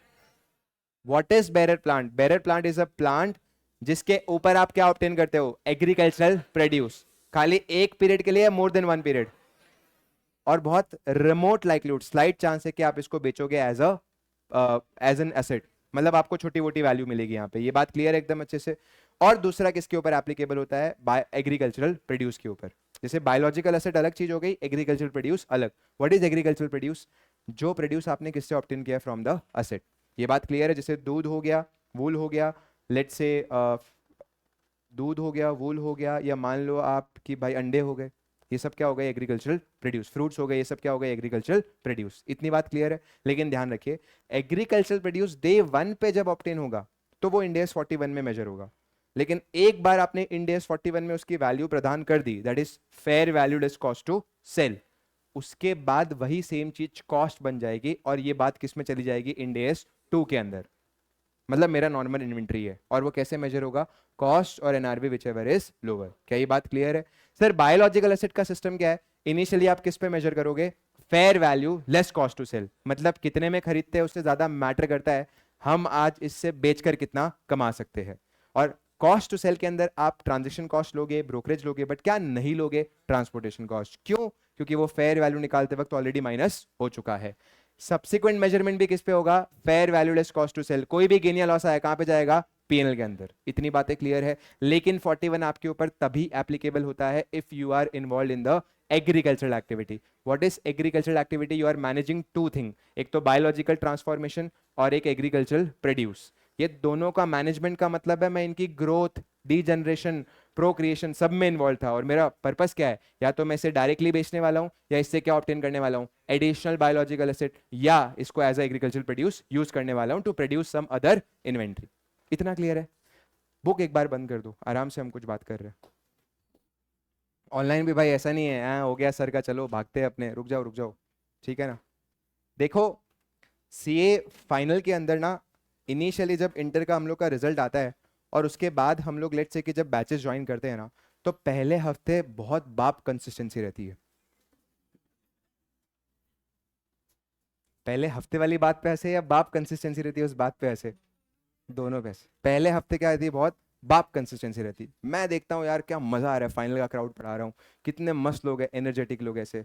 फिर धीरे धीरे आपके जीवन में ना बहुत सारी नेगेटिविटी आ जाती है, क्योंकि मैंने बोला है कि ये कोर्स का लास्ट एग्जाम काफी लंबा है। तो ये 2 साल के अंदर आपकी आर्टिकलशिप में आपको बहुत सारी बातें ताने के फॉर्म में सुनने मिलती है। वर्क का बर्डन होता है, कभी काम अपन ने किया नहीं होता है, आपको थोड़ी बहुत ऑफिस पॉलिटिक्स का भी सामना करना पड़ता है, और आपका विजन जो है वो ब्लर हो जाता है कि यार मैंने ये कोर्स को क्यों ज्वाइन किया था, आर्टिकलशिप के अंदर ये दर्द महसूस करने के लिए या सीए बनने के लिए। ऐसे केस में क्या होता है कि आप फिर धीरे धीरे सोचते हो कि यार क्लास, एक काम करते हैं कि क्लास ही तो करना है, सुबह आज थोड़ा सा आराम से उठ गए तो क्या हुआ, ऑनलाइन में कर लूंगा रिकॉर्डिंग से। तो वो पहले दिन आप घर पे आओगे तो रिकॉर्डिंग से हो ही रहा है, फिर आपको ऐसा महसूस होगा, क्या महसूस होगा पता है, यार रिकॉर्डिंग से तो फास्ट हो जाती है। सर जो धीरे से बोलते हैं बायोलॉजिकल एसेट, वो मेरे को रिकॉर्डिंग में बायोलॉजिकल एसेट समझ में तो आ ही जाती है। तो जो चीज 2 घंटे की मैं अगर 1 सवा 1 घंटे में कवर कर सकता हूँ, तो ये तो सेविंग्स ऑफ टाइम है। और तू सीए यार, तेरे लिए टाइम ही सब कुछ है, चलो सेव करते हैं टाइम, वेरी गुड, बहुत बढ़िया, आप ऐसे टाइम सेव करना स्टार्ट करोगे। और फिर धीरे धीरे जब जब आप लेक्चर्स देखोगे, तो आपको वो लेक्चर्स देखने की आदत लगेगी कुछ दिनों तक। फिर आपके अचानक से वापस से कुछ प्रेशर आएगा आर्टिकलशिप के अंदर, जहां पे आपका प्रिंसिपल बोलेगा रात को काम नहीं किया तो क्या काम किया, तो तुम रात को काम में रह जाओगे, तो लेक्चर देख नहीं पाओगे। फिर रात को इतना काम कर रहे हो तो सर सुबह टाइम पे अगर उठेंगे तो फिर तो डार्क सर्कल आ जाएंगे। और स्ट्रेस, सर अभी हम लोग ने रील देखी है कि sleep is very important, powerful nap, फलाना ढिकाना एंड ऑल। तो सर तुम आराम से उठोगे, फिर देखोगे यार 1-2 लेक्चर किसी चैप्टर के मिस हो गए हैं, तो क्यों ना उस चैप्टर को ही मिस कर दिया जाए। एक चैप्टर मिस हो जाएगा तो मेरे अपने इस जीवन में क्या ही बड़ा इंपैक्ट हो जाएगा, वेरी ट्रू।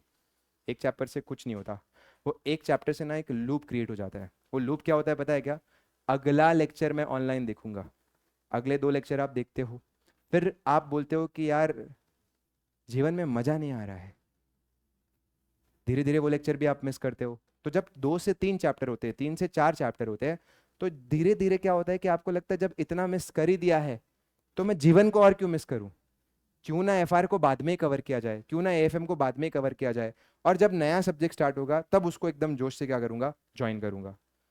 फिर वो नए सब्जेक्ट में भी यही रहेगा, इतना सारा बर्डन के साथ आप पढ़ोगे।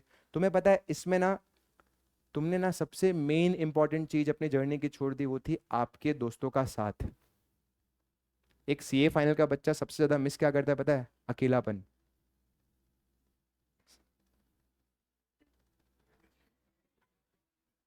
एंजॉय लिखना चाहिए यहाँ पे वर्ड, अकेलापन, क्योंकि आप अपने खुद के साथ भी नहीं रहते हो। फिर आप यहाँ पे ना पूरा का पूरा स्ट्रेस के अंदर ही खो जाते हो। और उसमें ना दोस्त आपको दिखाई दे रहे हैं जो मोटिवेट कर रहे हैं, क्योंकि वो भी आपकी उसी नैया में है जिसमें आप कूद रहे हो। फोमो तो यहाँ पे है ही नहीं, यहाँ पे तो फोमो उल्टा हो जाता है, जो पढ़ रहा है उसको हो रहा है कि यार मैं इतना पढ़ रहा हूँ और दुनिया एंजॉय कर रही है, am I doing something wrong. अरे नहीं, you are not doing, you are trying to be in that result zone जिसमें आपको रहना चाहिए, सिंपल सी बात है। ट्रस्ट मी, क्लास के अंदर बैठना क्यों जरूरी बन जाता है, माना आपके थोड़े से 40 मिनट ज्यादा लगते हैं, रिकॉर्डिंग से वो 1 घंटे 20 मिनट में हो जाते हैं, but it is very very important कि आप अपने फाइनल के इस क्राउड के साथ जुड़े रहो, ताकि आपको पढ़ने का मन करे, ताकि आपको दिखे कि हर दिन कोई बच्चा आ रहा है जो मुझसे ज़्यादा मेहनत कर रहा है, और मुझे अपनी मेहनत को करते रहना है। वरना वो भूल जाओगे आप। इंटर के अंदर भी जब बंदा रिकॉर्डिंग के ऊपर आ जाता है, तो उसका वो साथ छूट जाता है, और फिर घर पे वो अकेले कमरे में रहता है तो नेगेटिव विचार आते हैं, और उसको लगता है कि पढ़ाई वढ़ाई क्यों ज़रूरी है, और फिर पूरा उसी जोन में रहता है कि मैं पढ़ना चाहता हूँ, मैं पढ़ नहीं पा रहा हूँ, मैं पढ़ना चाहता हूँ, मैं पढ़ नहीं पा रहा हूँ। कैसा आदमी है तू, पढ़ भी नहीं सकता है, आज पढ़ के दिखाऊंगा, नहीं यार मैं नहीं पढ़ पा रहा हूँ। ये सब में चलते रहते हो आप, फाइनल में भी यही होना है। तो ट्रस्ट में एक बात प्लीज ठान लो, आपको सीए फाइनल में एक डिसिप्लिन खाली मेंटेन करना, एक ही बोल रहा हूं मैं। इंटर में तो 2 थे, क्या पता है, क्लास आना है और उसका रिवीजन करना है। इधर मैं एक बोलता हूं खाली, क्लास आना है। अगर आप यहां पे मौजूद होगे तो आपको रोज पढ़ने का मन करेगा, और वो बहुत जरूरी है पढ़ने के लिए। To score a good M in your C final exam. तो रिकॉर्डिंग से माना कि भाई किसी किसी दिन आपके 1-2 दिन का टाइम बच जाएगा, इट इज़ एब्सोल्युटली मतलब ठीक है, चलेगा, कोई दिक्कत वाली बात नहीं है। किसी एक आध दिन देख भी ली तो कोई टेंशन नहीं है। बट तुम लोग अगर रिकॉर्डिंग वाले जोन में गए ना, तो मैं तुमसे उम्मीद छोड़ दूंगा भाई, सीधी बात है। बोलना पड़ता है थोड़ा सा स्ट्रिक्टली, फिर बाद में आ ही जाओगे ना, सर क्या बात करते हो, उम्मीद थोड़ी छोड़ते हो। आपका ही तो बच्चा हूँ सर, गलती नहीं करूंगा तो कैसे चलेगा, वो मालिक वाली बात आ जाएगी वापस से। ट्रू, हम तो क्या ही कर सकते हैं। बट भाई मैं एक बहुत एकदम बड़े भाई की तरह बोल रहा हूँ कि आपने फिजिकल क्लासरूम के अंदर आने का इसलिए सोचा ताकि आपको पढ़ने वाला क्या मिलता रहे, माहौल। जिस माहौल के लिए आप यहाँ पे आए हो, कसम है तुमको उस माहौल को तुमने जाने दिया तो। और वो माहौल अपने को और अच्छा बनाना है। डेली अपने को थोड़े से मजाक मस्ती बोलना रहना है, ये छोड़ो जजमेंट कि 4 जन फाइनल में मेरे जैसे बैठे हुए वो क्या सोचेंगे। देख लिया ना अपन ने पूरा, मेरे हिसाब से सबने आईटीटी और वो जो ट्रेनिंग होती है वो निकाल ली। 15 दिन में आपने अगर कुछ नहीं किया है तो आपका लास्ट में यही रिग्रेट था कि यार कितने अच्छे अच्छे लोग हैं जो बोलना सीख गए और मैं तो बोल पा ही नहीं रहा हूं। यही होगा रिग्रेट, मेरे को भी था। मैं रिलेट कर पा रहा हूँ आपको, मैं कुछ अलग नहीं हूँ। बट मैंने ना ऑनेस्टली बोलूँ, इंटर वाली जो ट्रेनिंग है ना वो ऐसी जाने दी थी, ओटी वाली। कैसे कि मैं तो हुई नहीं, मैं तो हुई नहीं, मैम बोलती है कौन बताएगा, मैं बोला मेरे हाथ तो और नीचे जा रहे हैं सर, मैं तो नहीं बताऊंगा। लेकिन मैंने ना जीएमसीएस जो मेरा था, फाइनल का ट्रेनिंग था, उसमें फैसला ले लिया था कि नहीं भाई अपने को बोलना चालू करना पड़ेगा। बिकॉज दिमाग के अंदर बातें रखने से कोई सोसाइटी वैल्यू आपको नहीं देती है, बातें यहाँ से निकलनी जरूरी है। तो जितना क्लास में तुम एक हेल्दी डिस्कशन करोगे अपने दोस्तों के साथ, मेरे साथ, उतना ज़्यादा इस जर्नी में मजा आएगा, पढ़ने में मजा आएगा। स्कोर रखोगे, एम रखोगे तो मजा आएगा, वरना भाई रास्ता बहुत लंबा है और उसके अंदर तुम भटक जाओगे। आ रही है बात आपको समझ? तो भटकने का मैं आपको इंश्योर करूंगा कि भाई कोई रीज़न ना दूं, बार बार आपको दोहराता रहूंगा कि हम क्यों यहाँ पे सीए ज्वाइन किए थे और क्या अचीव करना चाहते हैं इनटू द फाइनल। बट उसके लिए तुम्हारा आना क्या है, ज़रूरी है। और एक बात, लोग क्या करते हैं, ये तो मैं उनके लिए बोल रहा हूँ, तुम लोग तो नहीं करोगे ऐसा। ये मैं उनके लिए बोल रहा हूँ जो रिकॉर्डिंग के वाया कवर करते हैं। रिकॉर्डिंग के वाया कवर करते हैं, मैं तेरे को बोल रहा हूँ जो तू कैमरा से देख रहा है, आज नहीं कल देखेगा ऐसा, कि तू क्या करने वाला है अभी, कि तू अपने मंडे को ना मेरा लेक्चर देखेगा, फिर तेरे ट्यूसडे में कुछ और आ जाएगा, फिर वेनेसडे में कुछ और आ जाएगा, और फिर बोलेगा सर मैं थर्सडे को ना आपका लेक्चर वापस देखता हूँ, लेक्चर नंबर 2। अबे 1 तो मैंने देखो मंडे में पढ़ाया था, अब तो ट्यूसडे और वेनेसडे आ चुका है, तू भूल गया है और तू सीधा थर्सडे को देख रहा है। तेरे को बातें याद रहेगी क्या? नहीं सर नहीं याद रहेगी। मैं अपने आप से बात नहीं कर रहा हूँ, देखो भाई, तुम बोलोगे पागल आदमी है भाई ये, अपने आप से बात नहीं कर रहा हूँ मैं कोई एक आदमी है जो देख रहा है, मुझे पता है बहुत जन ऐसे हैं जो देख रहे हैं। कसम है तेरे को, माँ कसम खिला रहा हूँ मैं तेरे को भाई, देख, जिसने भी मेरा लेक्चर ऐसे लूप ब्रेक करके देखा, तो आप समझ लो बचपन में हम जो क्या क्या देते थे वो मैं दे रहा हूँ भाई, दिल से लिटरली बोल रहा हूँ। आप पहले से दूसरे लेक्चर पे जा रहे हो तो आपको कंसिस्टेंटली जाना है, वरना अगर ऐसा जोन नहीं आ रहा है तो मत देखो, वांदा नहीं भाई। तुम ऐसा बिल्कुल मत करना, वरना तुम मेरे को गाली देते हो यार। बोलते हो मंडे को सर आपका लेक्चर देख लिया लीज का फर्स्ट, ट्यूसडे को मैंने देखा था लेक्चर नंबर 2, फिर मैं अगले मंडे को, अरे ऐसी कंसिस्टेंसी नहीं चाहिए। भूल जाते हम मंडे ट्यूसडे क्या पढ़े थे, और उसके चक्कर में आपको लेक्चर नंबर 3 समझ में आएगा क्या? नहीं। तो लेक्चर नंबर 3 बैठ रहे हो तो पहले 2 रिवाइज करके बैठोगे, वरना सबसे पहले मेरे से मिलोगे तो मैं इसी बात को लेकर झाड़ने वाला हूँ। कुछ लोग यहाँ पे सपोर्ट भी कर रहे हैं मेरे को, तो प्लीज आप भी उनमें से हो तो आओ और क्लास में मजे लो। चलिए भाई, मिलते हैं अपने कल, थैंक यू वेरी मच।